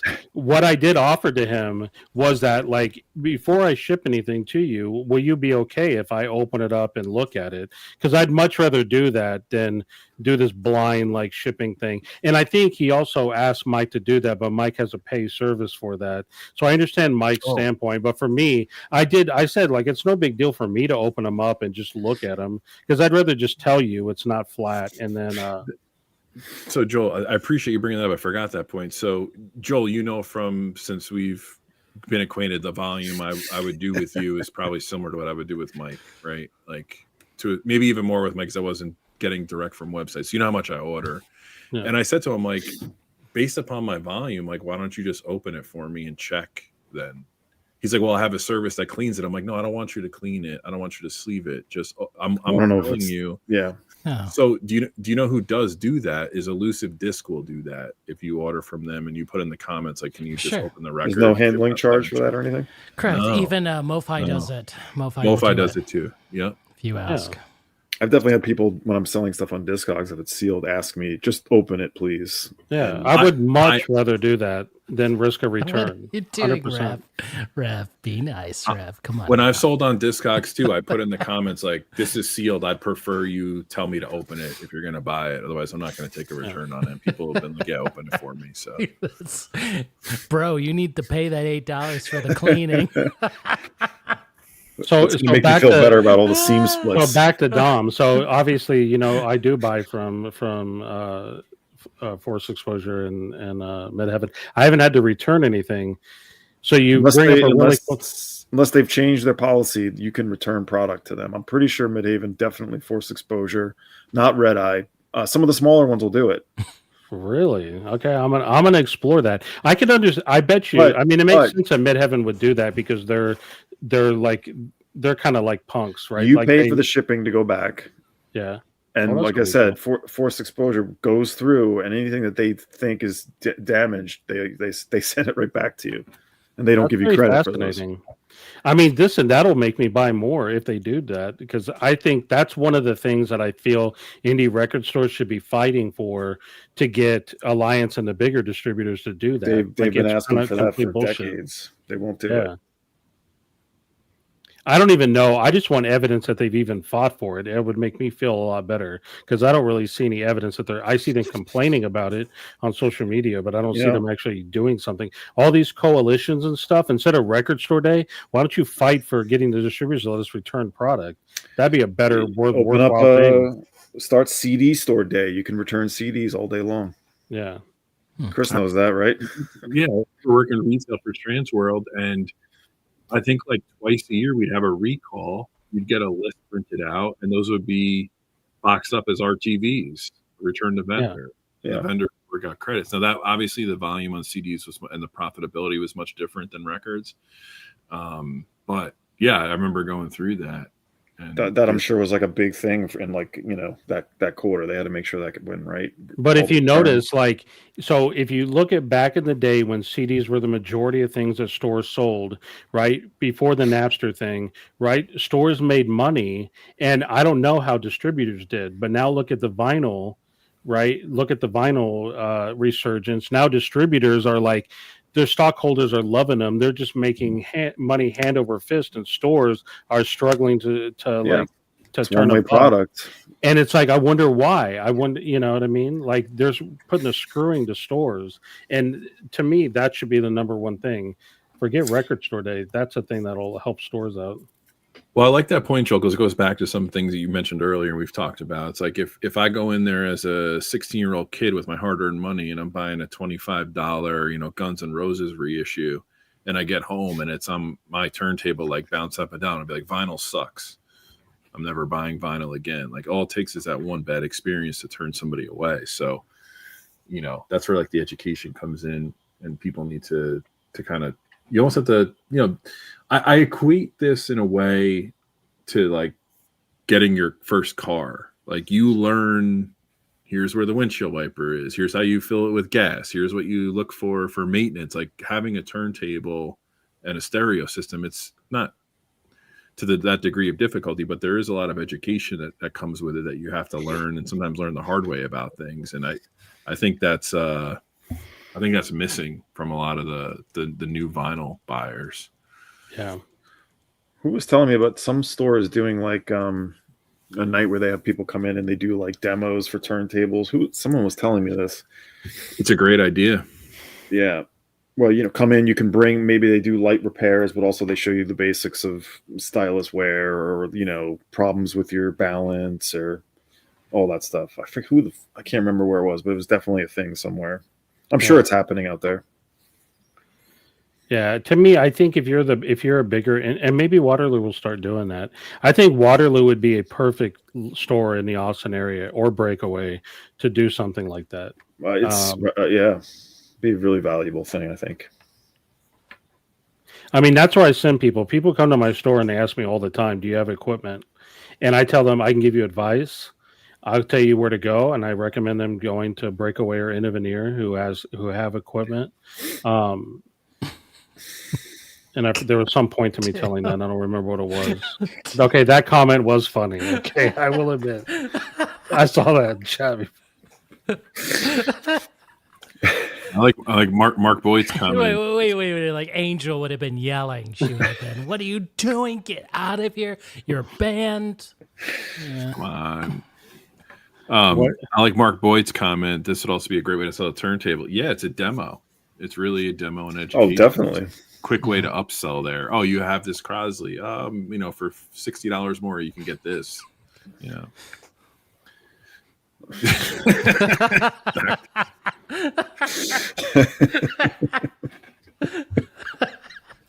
guys are so goofy.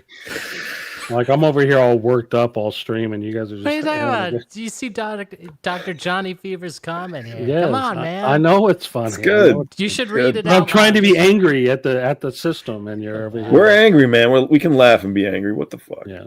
Yeah. If you didn't laugh, you'd cry. True.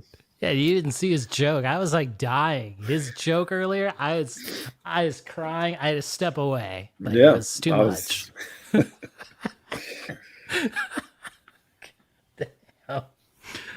Damn. Eddie, have you? Go ahead. Wait, Eddie. I guess he might be local to me, but I'm just asking Eddie if he's been to the new location. I stopped by yesterday. It's absolutely incredible what they've done with their new place. I would check it out if you haven't.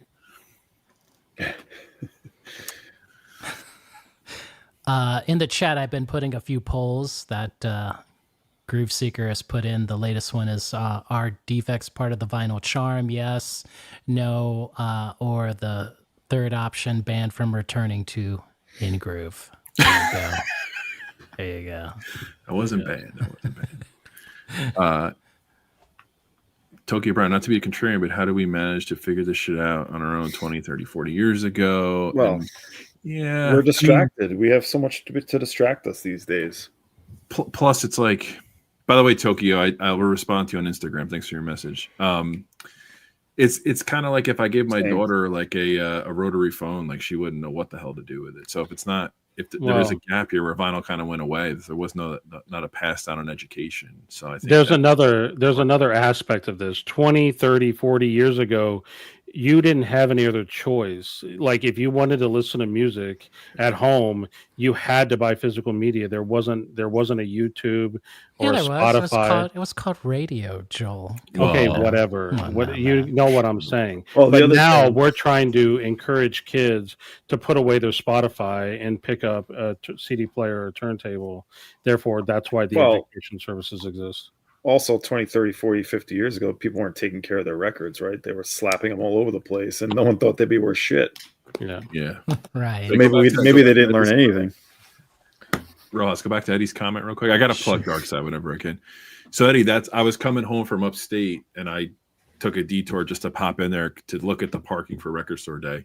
It's probably as abundant as the old location. It's just different. You know, there's like a municipal lot. There's a lot right next to the location. I think there's parking behind it, so it's plentiful, but it's spread out. I don't know how they're going to deal with Record Store Day lines. It's not in the best area. It's near the old Chance. If you remember the club, the Chance, that closed a few years ago. So I don't know what that's going to be like for a hangout. You want to know how I learned about Dark Side Records? So something most of you don't realize is if you either own a Shopify store or have a business, you get a ton of spam. And I get spam like literally 5 to 10 times a day from these companies that want to help you quote make your Shopify more efficient. And one of these groups that spams me all the time continually compares my website to darksiderecords.com, and they keep saying like, look what Dark Side Records was able to do.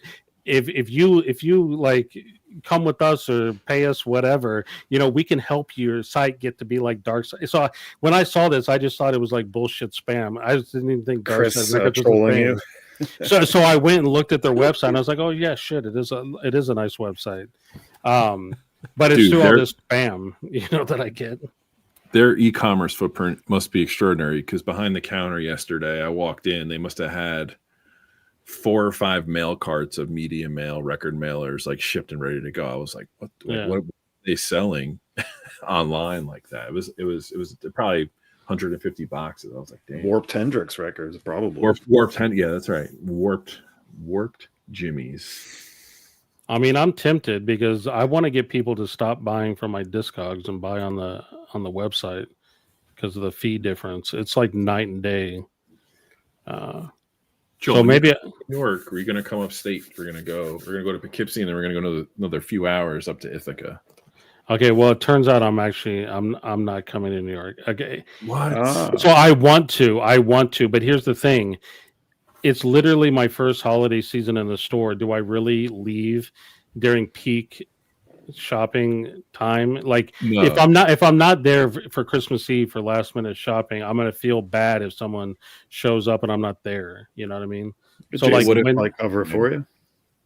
Who? Jason. Yeah, what is Rojas going to work there as a clerk? You don't have to pay him. Just give him store credit or free Dynaflex. Oh my gosh. Free Dynaflex. Hey kid, ever heard of Beatles Anthology 4? Wait, can we highlight Stevie's comment here? Yes, this Static one. ATX is having a Black Friday sale. Tell us about it, Joel. Highlight. Oh God. Where's all your 75 wall items? I do have got some good stuff on the wall. So what I'm doing for Record Store Day, I'll just quickly say, I'm going to do 15% off any new record and 25% off any used record. Nice. And then probably 25% off the books or videos, like if you see any of those that you like. I want to highlight Music in the House's comment, though, a couple times.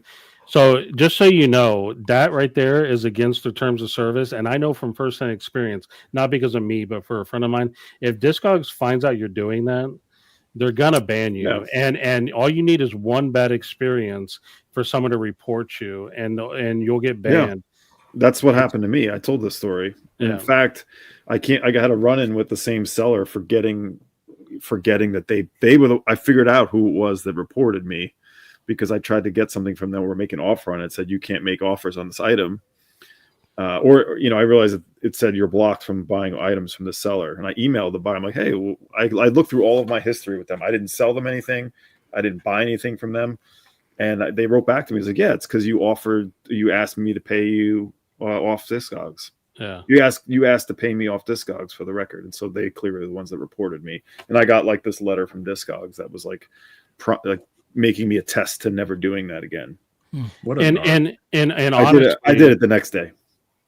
And because you're from New York.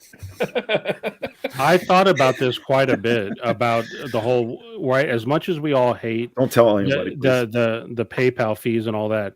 When Discogs switched to PayPal as their like sole thing, it did eliminate a lot of problems, right? Because PayPal has their seller protection, and also the buyer protection. It made it a much more seamless experience when there's problems. So I mean, yes, the fees suck and everything like that, but there's a reason why they did it. No, I usually have no problem doing that. I'm just, a lot of times the sellers ask you if you want to do that. So yeah. All right. Do you guys think there's a market to sell audiophile readers at the record shops for all the boomers and aging millennials in the near future? You mean like glasses? Yeah. I did buy one of the. You've seen it, Jason. I bought one of those light up magnifying glasses. Yes. I wish I would have had that years ago. Holy shit! Dead wax? Yeah. So it had a like LED I can't light see. ring. I can't see shit. You need goggles. And now that I have that magnifying glass, it's like saved my life. I mean, come on, Chris. You do remember the guy at that record fair with the headlamp? Dude. And he had the headlamp. He was geared up. Yeah, dude. It's like really. He's not messing around. Or spelunking. What is this here? He was at WFMU. Okay. Oh, really? I did not see him. I should have brought my goggles with me, man. I should have. I was doing this at WFMU to Chasing Records Plus. You guys are crazy. The hell is this? You need to have goggles. You want to have your hands free. Okay. Well, I told you that story when I saw Tom Verlaine at WFMU. Whatever. This is like in the 2000s. The guy brought a magnifying glass, and I was just like watching him, and I was like gonna say hello to Tom, Verlaine, right? But I'm like, dude, I can't talk with him. He's like holding a magnifying glass and looking at that record, man. That's like too much. He's just gonna look up and put it right up at you. right. Was he looking at dead wax or the grooves? Because I've seen people do it on the grooves. No, he was doing it on the grooves, like just totally into it. I was like, dude, I didn't know he was a record nerd. Like, fuck. Could have been the Grateful Dead. What's the media mail loophole with PayPal? I forget. Oh, is that the thing where there is something to do with what is it? The media mail you can't get the refund for the postage or something. There's something weird with that. I actually don't know what that is. I'm curious, Joel. Shit! It happened to me the other day. If you have to, what is it? If you, as far as what you can ship media mail. It was something like if it's returned to you, you have to pay the postage. It's like you have to pay double postage or something. I can't remember what it was though. If you sell it media mail and they return it media mail, you pay for the return. Yeah.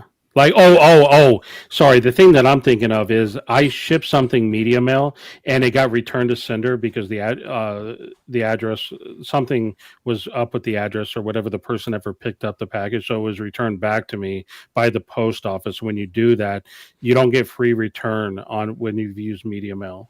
So I had to pay for it to come back to me. And then when I contacted the seller, or the buyer, they were like, oh yeah, I gave you the wrong address. This is the right one. So I had them, luckily they offered to pay both of the postages. So I didn't lose money because it was their fault. That's fair. But yeah, I don't know if that's what the better looking Joel's talking about, but.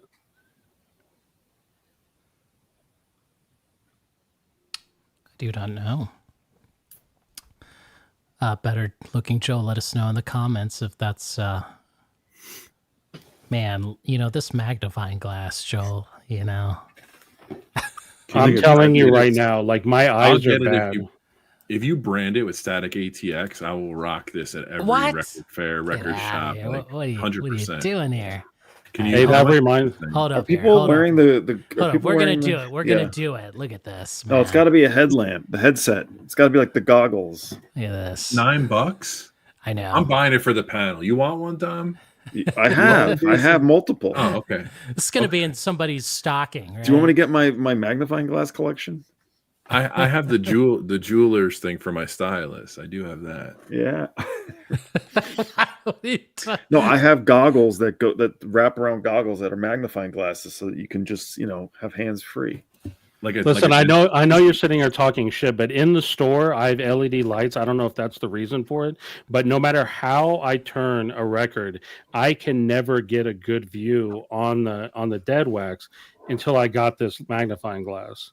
And now I have no problem. I see it easy. It's perfect. Right. That's I guess that's true. Oh, you think I'm joking? I got to check that moving coil, baby. Is it time for an upgrade? Come on. Oh, what? Get Well, out here- of there. Here's what Stevie told me. Stevie told me that when he bought his, he couldn't stop looking at the dust on his stylus, and so he had to stop himself. It's hell. It's hell. Come on. That's man. what I You use it gotta for. I love looking at the stylus. That's the fun times right there. Well, Jason, show us your USB microscope. Come on. Oh my gosh. Really? Let's get deep. We're not gonna talk about that. This is like a whole episode on like vinyl collector fetish. Like, what are you afraid to admit that you own to help your collection? I bought this USB microscope when it was on sale, and it's been very useful. You know what I'm saying?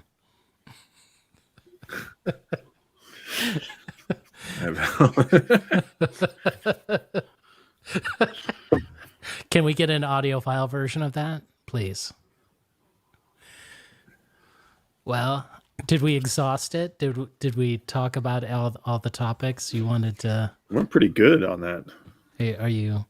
I'm going to close this last poll, okay, right? So the last poll, are any defects part of the vinyl charm? Yes is at 26, no is at 50, and then banned from returning to in-groove, 24%. Nice. I don't think people in the VC like probably have an issue with this problem, but I feel like we need to encourage others, like I guess amateurs or whatever you want to call them, like people that are casual listeners, to return records when they're having issues with them. You know what I mean? Teach them like what to look for. Don't feel shame, or don't worry about getting shamed at the counter when we play your record. I mean, because here's the thing, like even I'll be honest with you, like I've been listening to records since I was a kid, and I didn't really know what quote an off-center record was. This for a long time. Oh, you found it. Yeah, that's the one. That's the one. You guys, come on. That's what I'm telling you, man. You can't even we can't even have a serious discussion. It's either Jose on the panel causing chaos, or you guys can stop laughing at. It's canary in the coal mine, Joel. Come on, we've been on this topic, like, you know. Let's talk about shipping right now. Let's talk about shipping supplies. The right kind of packing tape. Hold on. We cannot close this topic unless we talk about shipping supplies and we get a map of some local that we can absolutely not. Right? The size of your tape, right? Yeah.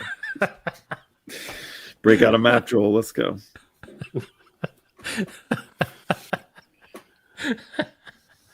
Johnny Fever, haven't we been like inviting you on the panel? You're welcome anytime, Doc. I will clearly give you my mic anytime.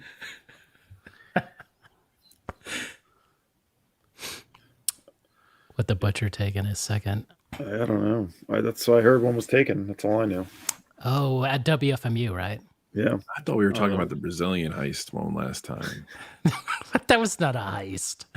I made the deal fair and square on that. Fair market price. Right. So someone stole a butcher cover. Is that what happened? Yeah. It also happened in Den Bosch, not the Butcher. They took a rare jazz record. So I mean, it's hard. Like if you're not like it's such a what do you call it? Like you have to you're trusting that people aren't going to steal things, because at record shows, like, we're all distracted.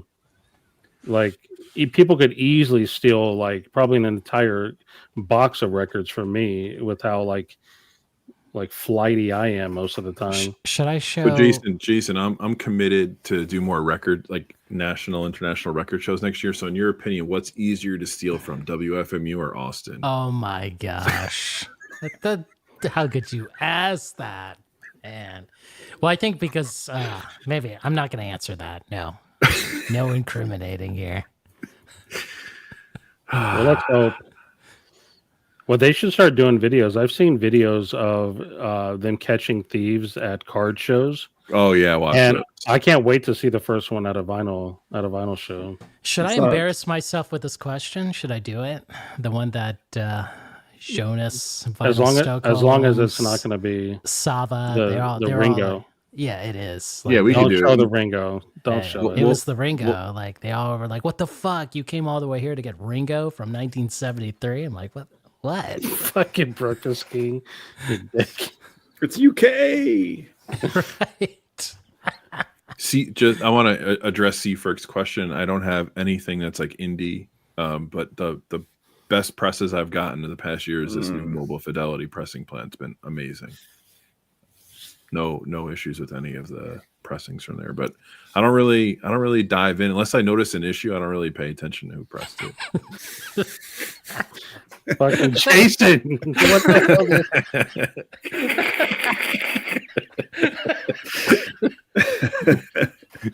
First of all, it's not Whataburger. It's the one right next to Whataburger. It's Sandy. Wait, so he said he's going to steal boxes for you, right? Yeah, but I think he meant his. Yeah. It was the João Donato record, Quemi Quem. Wait, hold on. I don't know this story. Tell us. What? How do you do not? Do not. Fucking Groundhog Day. I'll just put it in the chat for. No one knows any plants because it's hard to remember. Not everyone publishes that, right? Not everyone credits the pressing. I mean, they do more now than ever, but Yeah.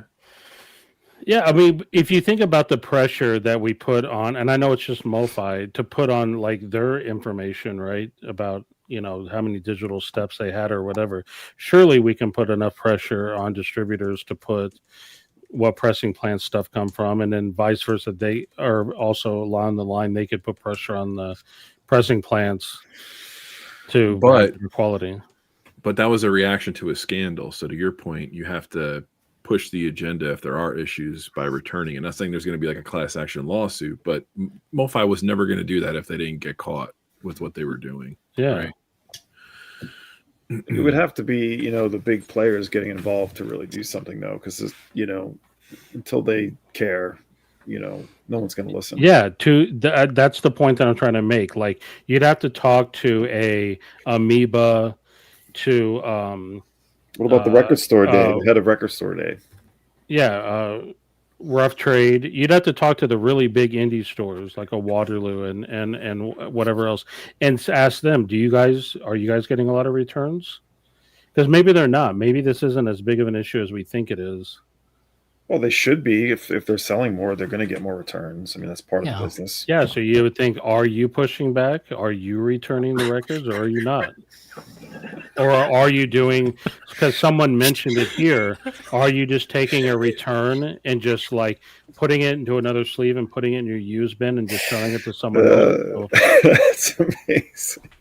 You might be. My bad. I'm asked a serious question with these goopballs. Every time something funny is in the chat, you're trying to go on your soapbox. All right, and the Rev is steamrolling you. Go ahead. It's hard. This is our first official sponsor ever, the Rev. I mean, My question is simply, are stores, when they get a return, what are they doing with that return? Are they just re-sleeving it and putting it in the used bin, or are they returning it to the distributor? I think more often than not, that's what they're doing. Yeah, just selling it for cost. It's just the easier headache. Yeah, Just, so that's just deal with pushing it. it off to somebody else. I can tell you here at Angry Mom, there'd be like a pile of stuff that have to get dealt with, like the deal with pile. I forget, we had a name for it, like a pile of stuff that it just got annoying. It's just put it out for cost. Who cares? Yeah. Okay, then Get it, okay, most here's people a don't know question. better. If you would you buy a record that you want at cost if you knew it was a defect to it? Well, here's a good example. Like, Sleeves, sure, but right. Like at the in-groove, he put all the defective records in the bottom bins, like below the tables. And that's where all the used records, well, not majority, but the ones where it didn't meet his condition. And how many people are watching this? 95. Between us, all of us, right? I was looking through those bins, and every time I pulled a record out, he'd be like, there's something wrong with that one. Oh, that one's slightly warped. Oh, the cover, that's one. I was like, I was starting to think, like, what the hell is going on here? This is like a comedy routine. Like, he's really looking at what I'm pulling out in these bottom bins, you know? So then that's not addressing the actual problem, right? That's Well, just like stores right. don't want to deal with it. Right. so He they're- didn't want to deal with it. He was just throwing it down there. And he Well- told me, hey, you know, be careful of that one. That one's like got 2 copies of the first record. I was like, what? well, he's just thinking about the time it's going to take to deal with, Okay. emailing them, getting the response back. He's thinking about man hours that go into it. It's like, is it worth it? But you can understand if you're a pressing plant and you're gonna they're just gonna take it and put it in a dollar bin and lose money. Where's the incentive for them to want to You're fix anything? absolutely, you're right. Yeah. Yeah. Like some of these bigger stores that are already making a lot of money, like the In-Groove, Amoeba, Rough Trade, etc. They're the ones who have to take it on the chin and kind of do the right thing and enforce some change with both the quality stuff and with getting distributors to take the records back. They're the ones who have to take the lead in all this, and they're the ones in all Well- these coalitions. If they can start Record Store Day, they can surely do this. Maybe That's- it's just not that bad then. I mean, That's what I'm getting at, or maybe like this is why I went back to like, is this part of what we should expect from being in this hobby? Like, I can't think of any other product. Maybe trading cards where you can get inconsistencies in product and it makes a difference, but you're not doing anything with trading cards but speculating on them, right? Like this, you're actually physically doing something with the record. You're playing it like you want to listen to it. So it's just strange to me. Like it just seems like it's accepted. And if the stores are doing this, that is a double down on that acceptance. Like, oh, somebody will buy this because it's at cost, Yeah, I would love to get their take on it, and I bet you I could. There's some bigger store owners I could get access to ask, because I'd be curious. Maybe it's maybe they don't think it's a big enough problem. Question Yes. is in wholesale cost. Yeah. basically, 20 to 30%. No, it's less than that depends. I mean, on new records. It depends on. It depends on which distributor you're talking about. oh, no, don't get Joel going on margins. So let's talk about like very quickly if we can. So a Tone Poet retails for $38.99. Like, what's that cost to you? Well, I've already shown you the numbers. I mean, I've done a video on it. From Alliance, it's probably like $29 or something. We I might can tell you what it is for first time Music Direct. viewers here, Joel. Might have some first time viewers here. I told people, like, I did a video on it. I think I did make it private for reasons. I would, if anyone shouted out a record, I would tell them exactly what the wholesale cost was from the direct distributor and also through something like an alliance, because here's the reason I was thinking about it, and I think I've mentioned this before. It was Mark Cuban's pharmaceutical thing, right? Cost plus drugs or whatever, and he put the cost of everything right on the site, and he says he limits everything to 15% margin, right? And that works really well in the pharmaceutical world. In the record world, you don't, or music in general, you don't have any of that, right? So people that are buying things, they have no idea what the cost is. And I thought it'd be interesting to put that out there. Just put what the cost is. Let people know. Because I wanted to do it for other reasons. I wanted to do it to get people to stop asking for discounts all the time and asking complaining about the cost of records, so they could understand that, like, if you're paying $40 for a record, that record store is not making $40. Like, so I get that you don't like the price of records. There's a problem, but the problem isn't with record stores. There is a problem, and I explained in the video what I think the problem is. And it's distributors like Alliance, and it's not Alliance's fault. Well, and the pricing is so inconsistent. It's all over the map. Yeah, they're the second with Alliance. There's too many people with their hand in the cookie jar, right? Like, Alliance is not the direct distributor for a lot of records, right?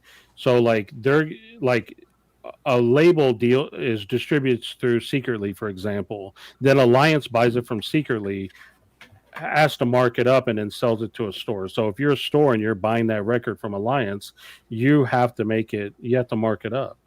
You have to use Alliance's price, whereas a store buying it from Secretly doesn't.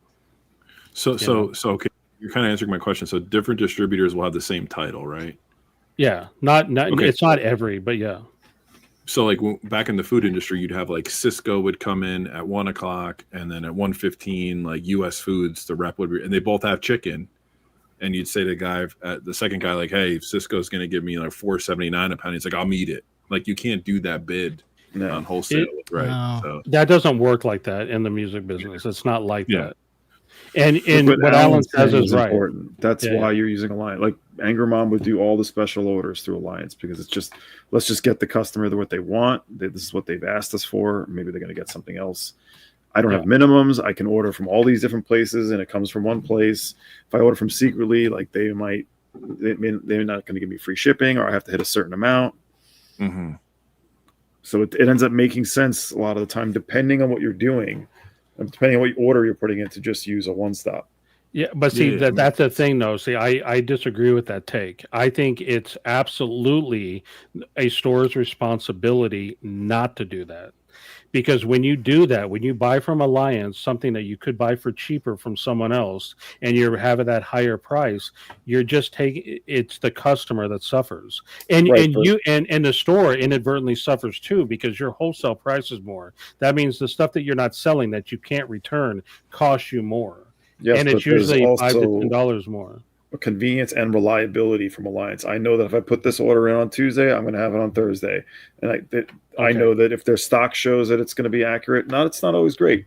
It's going to come. Like, if I email Secretly Canadian, like, they're going to be like, oh yeah, we'll get that out this week, and then 2 weeks later they haven't sent it. Like, all that shit happens. No, hold on. So there's some truth to what you're saying, but not everything. First of all, Secretly is one of the better ones, right? They may have gotten better. That's not a good example. Secretly has a cadence. Right, they don't just ship out anytime. Whereas Alliance, like, if I order something, I can ask them to ship it tomorrow. Secretly won't do that, but they work on a cadence, that is a predictable cadence. But to your point, if a smaller distributor isn't giving the kind of service that Alliance is, and that's why you're using Alliance, that smaller distributor needs to be better, right? Sure. Like, the answer isn't let's just accept higher prices from Alliance. Well, believe me, I'm the first person not want to deal with those guys. I used to try to say, like, why are we paying $4 more for this Death Cab for Cutie record when we could get it here for $18 versus the $22? It's like, well, I got to get it for the weekend, and this is when we're going to sell it on the weekend. It's the only distributor that's going to have it to me by Friday. And it's not thinking ahead, and you're not thinking and projecting how much you're going to sell over a given period of time. And that's on the store owner. But indie stores don't, like, small stores don't have that sort of, like, luxury maybe to be planning and buying 30 pieces ahead of time. I agree with you. And Alan, to this point, there is an answer to this. To me, well, I'll tell you how I deal with it. Well, I'm not going to. Well, Joel, but you're using them. I mean, you see a value in them too. Obviously, you're using them. So when I order from Alliance, I'm ordering the things from the distributors I don't have accounts with. I don't order stuff. If I want something Okay. from Midheaven or Secretly or whatever, I'm ordering from them. And if for any reason, and there's been times when I don't. First of all, Secretly doesn't have a minimum, so I don't have to worry about that with them. But if there was like a Forced Exposure or a Midheaven, I think they do technically, or Red Eye. I don't know if it's technically a minimum, but there's a implied minimum, I guess, if there wasn't a physical one. And what I would do is just wait a little longer. Like I may not get this week's new releases on Friday because I didn't have my order wasn't big enough, so I'll just get it next week. And if you're a small store, that's not a big deal because you don't have customers banging down your door saying like, "Where's my new release on Friday?" You're the same. You're getting it next week, and most people don't care.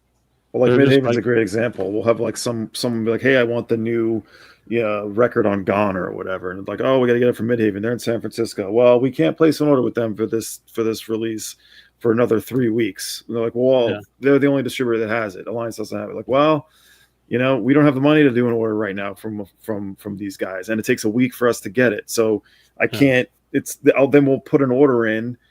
It takes a week to get, and then 2 days later, people are asking for stuff that we could have submitted to them, but we can't because we put that order in already, and it's a week away. So now we're like, all right, well, we got to use Alliance to get that because this customer, we want to take care of Johnny. Johnny's awesome. He's going to buy all these other used records.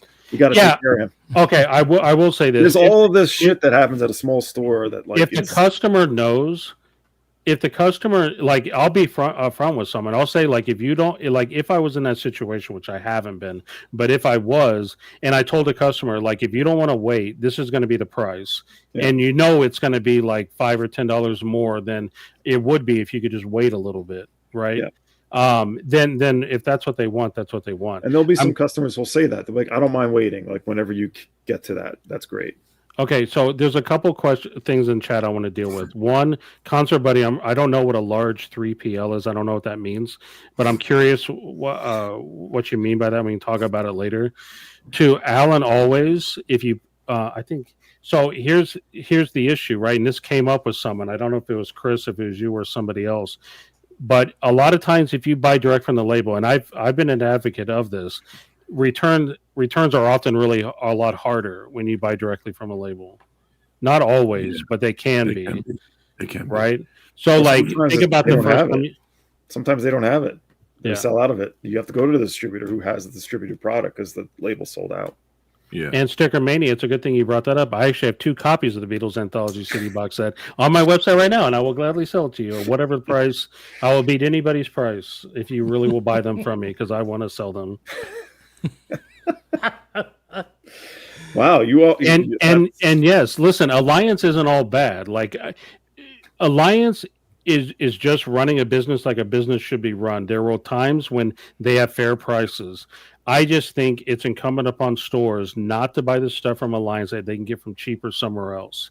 And this is an example of these, whatever these import CDs, it's probably something you can't get for cheaper somewhere else. The only dispute I have on this, what Dom is saying, if I am doing high volumes on new release day and I know that Alliance is going to have it there and I know that's an anchor product for me, like they're going to come in and buy the new ABC, but then they're going to pick up whatever else might be in my used bin, like that's why you got to do it.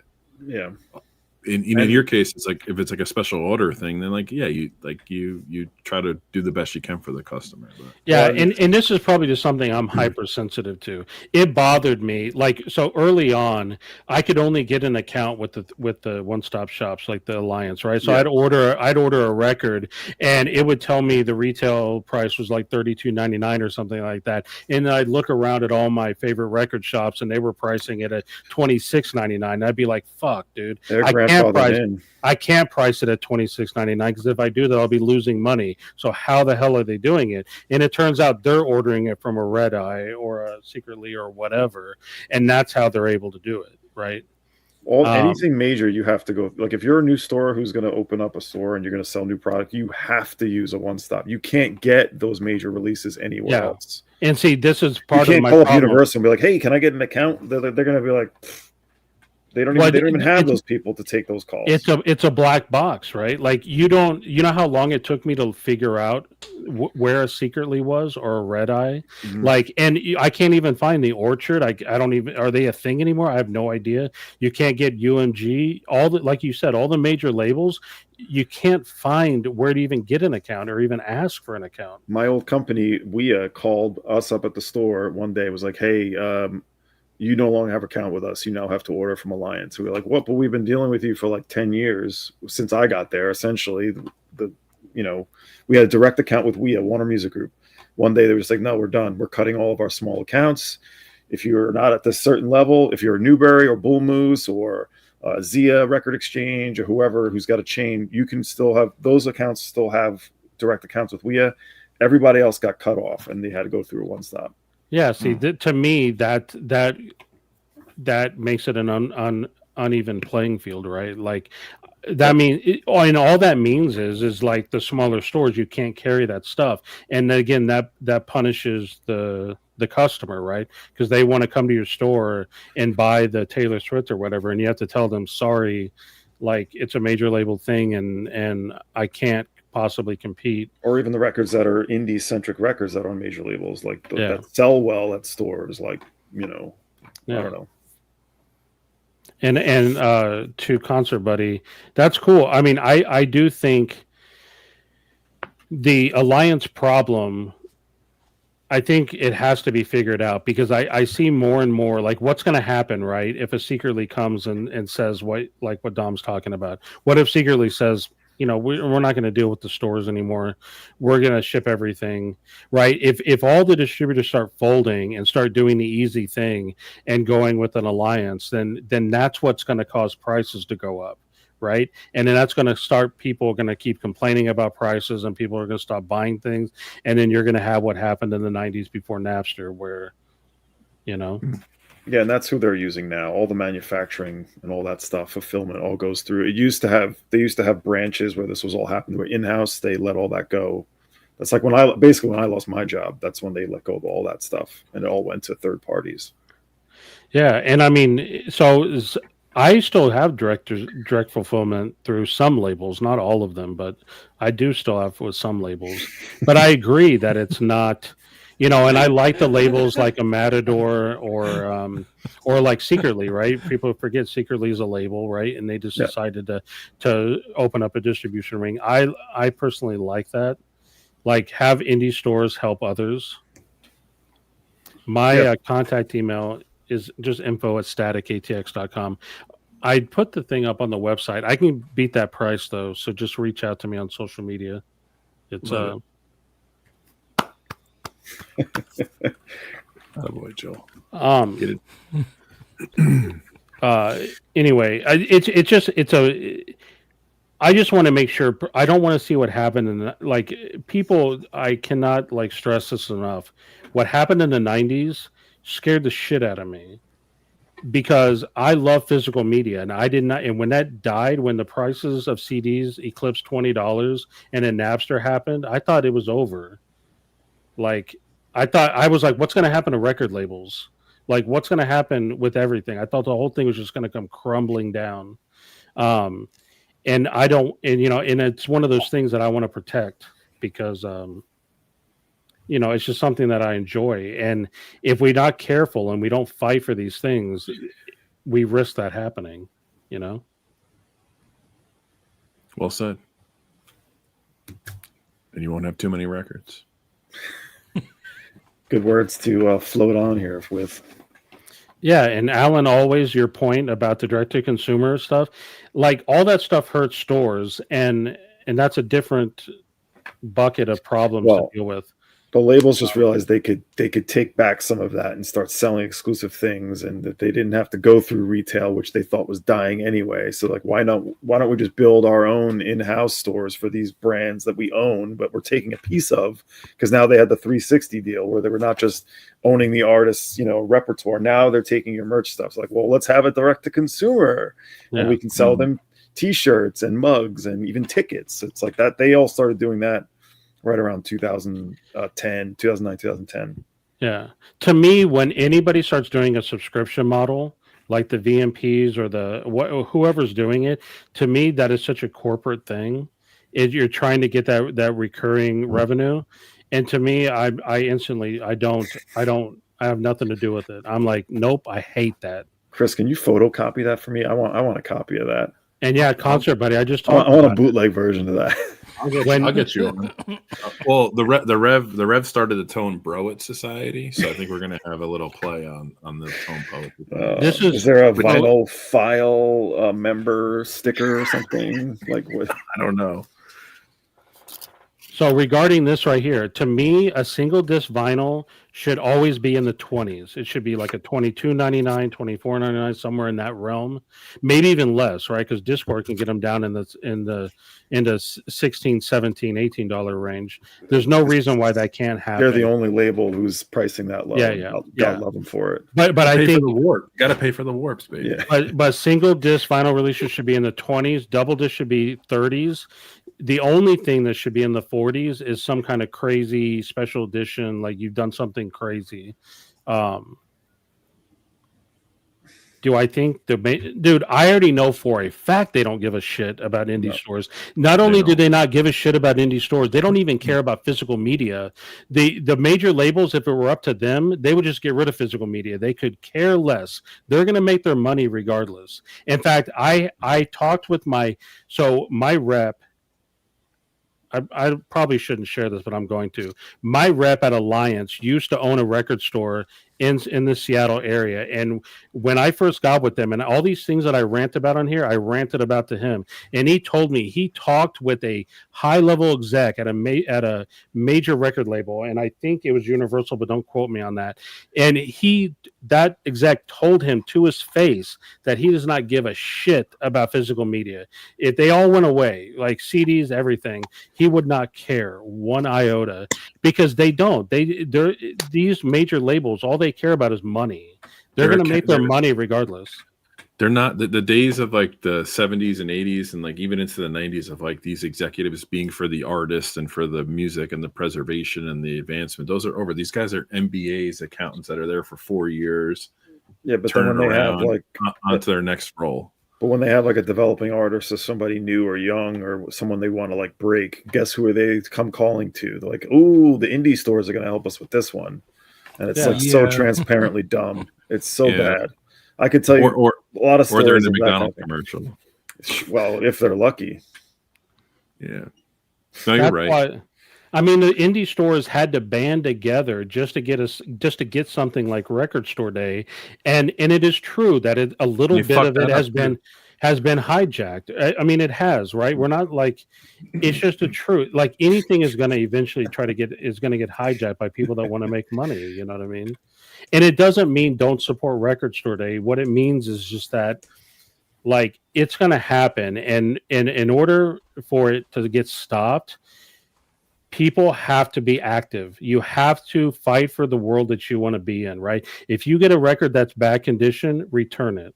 If the person you're shopping from won't let you return it, stop shopping with them. It's up to the stores to band together and be like, we're not going to order this shit.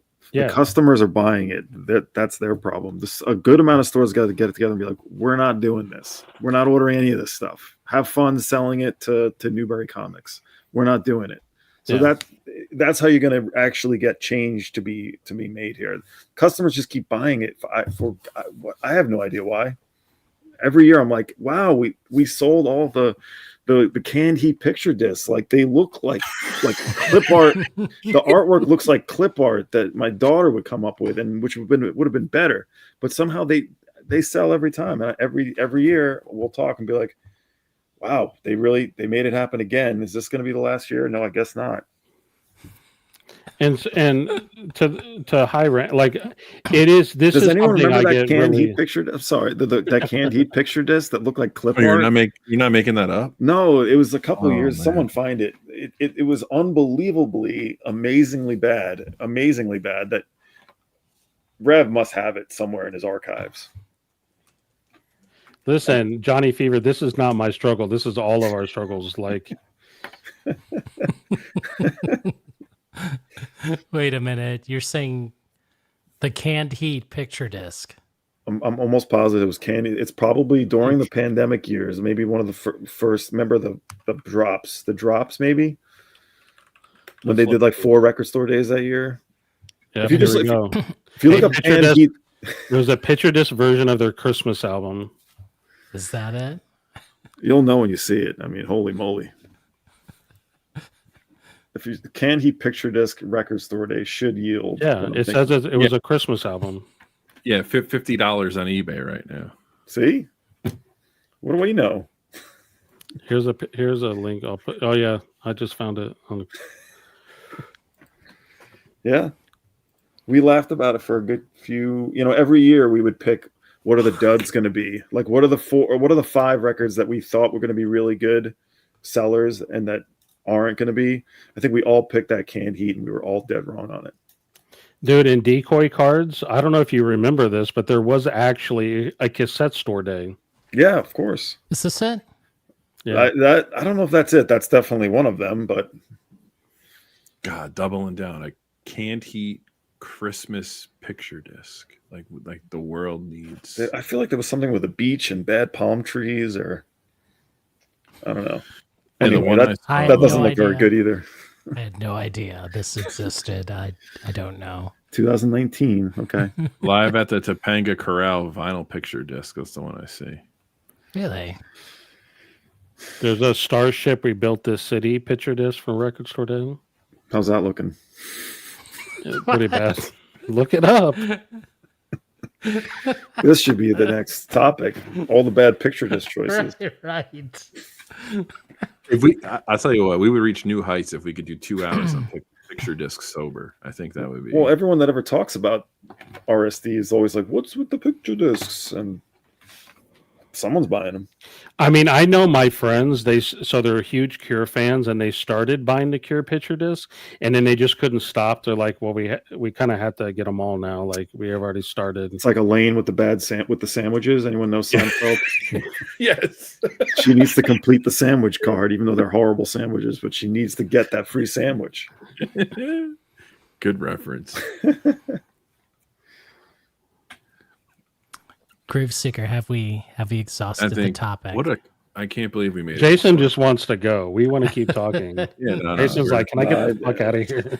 No, I think in some we're not alone. I think unfortunately the people that really care are the 1%. And to Joel's point, like you got to return your defective records. Yes. Don't. I'm gonna walk into my store on Black Friday, but I will not be buying anything of that batch of releases. Nothing. There's nothing No. that interests you. Wow. It interests me, but I just don't feel like I need it. The Witch 45 compilation looks cool, but Speaking of not needing, shameless plug here. I'm going to put a massive purge. I put one short video on Instagram, but I'm going to put up a big purge over the next couple of weeks. On how many Instagram. titles are we talking? I'm going to try to probably move 100 to 200 if I can. Oof. I want some new equipment. I just added some more purge to my Discogs, but I wouldn't say it's anything major. But if anyone, I don't have anything major too. This is going to be a volume play. Do you have any dub in there? Dub, No, I do have dub. Oh, you have dub? Oh, I do have some dub. Yeah, some Jamaican reissues. Yeah. Well, hit me up with a list. All right. Well, I agree with you. I always wonder, like stores are not required to order everything from Record Store Day. I know some stores do. Like the only one that I know that does is Waterloo, but they were also part of the group that started Record Store Day. So I can understand that it's probably a bad look if they don't order everything. But I always wonder why some other stores order. You walk into House of Guitars in Rochester, Dave will know. They have RSD session going back to 2011. I shit you not. Yeah. Wow. They have it. They have them all marked. 2011, 2012, 13, 14, 15. It's like, whoa. Is it a lot of stuff? I mean, it's not as much as say, 3 years ago, which is it's an obscene amount of products sitting in there. But that place is its own sort of disaster. Right on.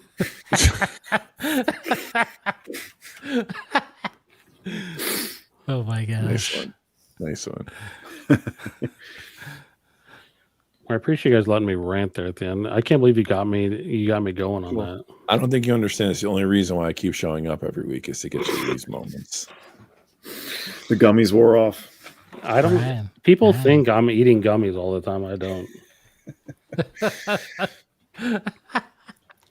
And here's the thing: with all this shit talking people do about Record Store Day, you know how many videos are going to be after Record Store Day of like, look at all this cool stuff that I got. You know, there's going to be people doing that. I have 3 things I want, and I got to tell you, I'm going to probably get 12 just when I'm in the heat of the moment. Okay, Tokyo, I'm just going to quickly shout out that picture you took with Adrian Sherwood and the other legends. Yeah, Let me pull talked that about up that too. again. Let me pull that. Jason, you need to pull that picture up because that was like, oh my God, I would die. So Tokyo Record Style, when he comes to America, he's playing. So he's doing a festival in Kentucky or something like that, but he's doing a full show, I think, in New York. And I'm going to feel so stupid if I don't go because I've never seen him live. Does he DJ or is he play live? I was going to say too, you know what it is about people like the tradition, Chris. Like people like to, it's like they're used to like, hey, we're going to get up early, we're going to hang out and sit online. Like I get that. I totally love tradition, love doing things the same time every year. And they're like, yeah, we're going to spend $300 on this stuff, but it's fun and it's nostalgic and it's what I do. Like I get that. Look at this. Yeah, I mean, it's yeah, Jeff it's from awesome. Thievery Corporation. What kind of music is that, Joel? This is this is Adrian Sherwood right here. Doug from Living Color and Tackhead. Like Tokyo got the Ryan meme. did it, yeah. The video he sent me of him talking to the street food vendor, the woman just randomly, she happened to work for Lee Perry. It was a great video. We should link that somewhere. And look at this. He's holding the Little Axe record. That's a great record. Tokyo, I would die if I met Adrian Sherwood. I would literally die. So I have to go to this show, right? Tell me so I can show my wife so she won't get mad at me. Did you get that Pal Judy record, by the way, Joel? No, I didn't. If I want to see it and I listened to it, I want to get it in person. Yeah. You scared me with the VG thing. I know you said the undergrade, but yeah. Anyway, Adrian, we got to get to Wolfman Live. I think he's 12 minutes overdue. look at that. Okay. This is the legend himself right here. Look That's at right. That's There awesome. he is. There's a bunch of people. I don't know. Look at this show. So he does play live. God, I gotta go. Go. Wow, Brian did it, man. Crazy. There's Jeff from Thievery Corporation. I love Thievery Corporation. I actually don't know Jeff. I don't recognize him, but No fish shirt at the show? What's up with that? What the fuck, Brian? Damn. Is this true? Was that a thing? Because if that's a thing, you should crack it open. sorry. We're giving him a shout out, dude. Adrian Sherwood, the legend. Anyway. All right, I think that's going to be it, folks. I want to thank everyone in the chat for listening to Joel's rant. You know what I'm saying. I want to thank the Groove Seeker, Dom Seeking a Thread, and of course Joel Static ATX. Thank you, sir. We will see you next time. After this, I think the Wolfman's gonna do his set. So, Mark, can you put his link in the chat? And we will see you next time, everybody. Happy Thanksgiving, y'all. Yeah. Peace. Oh yeah, we were gonna do the whole giving thanks thing, and we never did that. No, we can do it now. Who do you give thanks to, Joel? You put me on the spot. No, we were gonna say what we're thankful about each other. Oh my think we're gonna- gosh. Adrian Sherwood, thankful for him. It's gonna be like what we've learned so far because we've all kind of influenced each other a lot. We should do it like year end Yes. I got no brain power Sure. left. resolutions and lessons learned from this year. That's Right on. true. All right, we want to thank Dr. Johnny Fever because you know where your torn arm is. It's in the jungle, baby. All right. So happy Thanksgiving to everybody, and we will see you next time. Peace. Cheers. Later.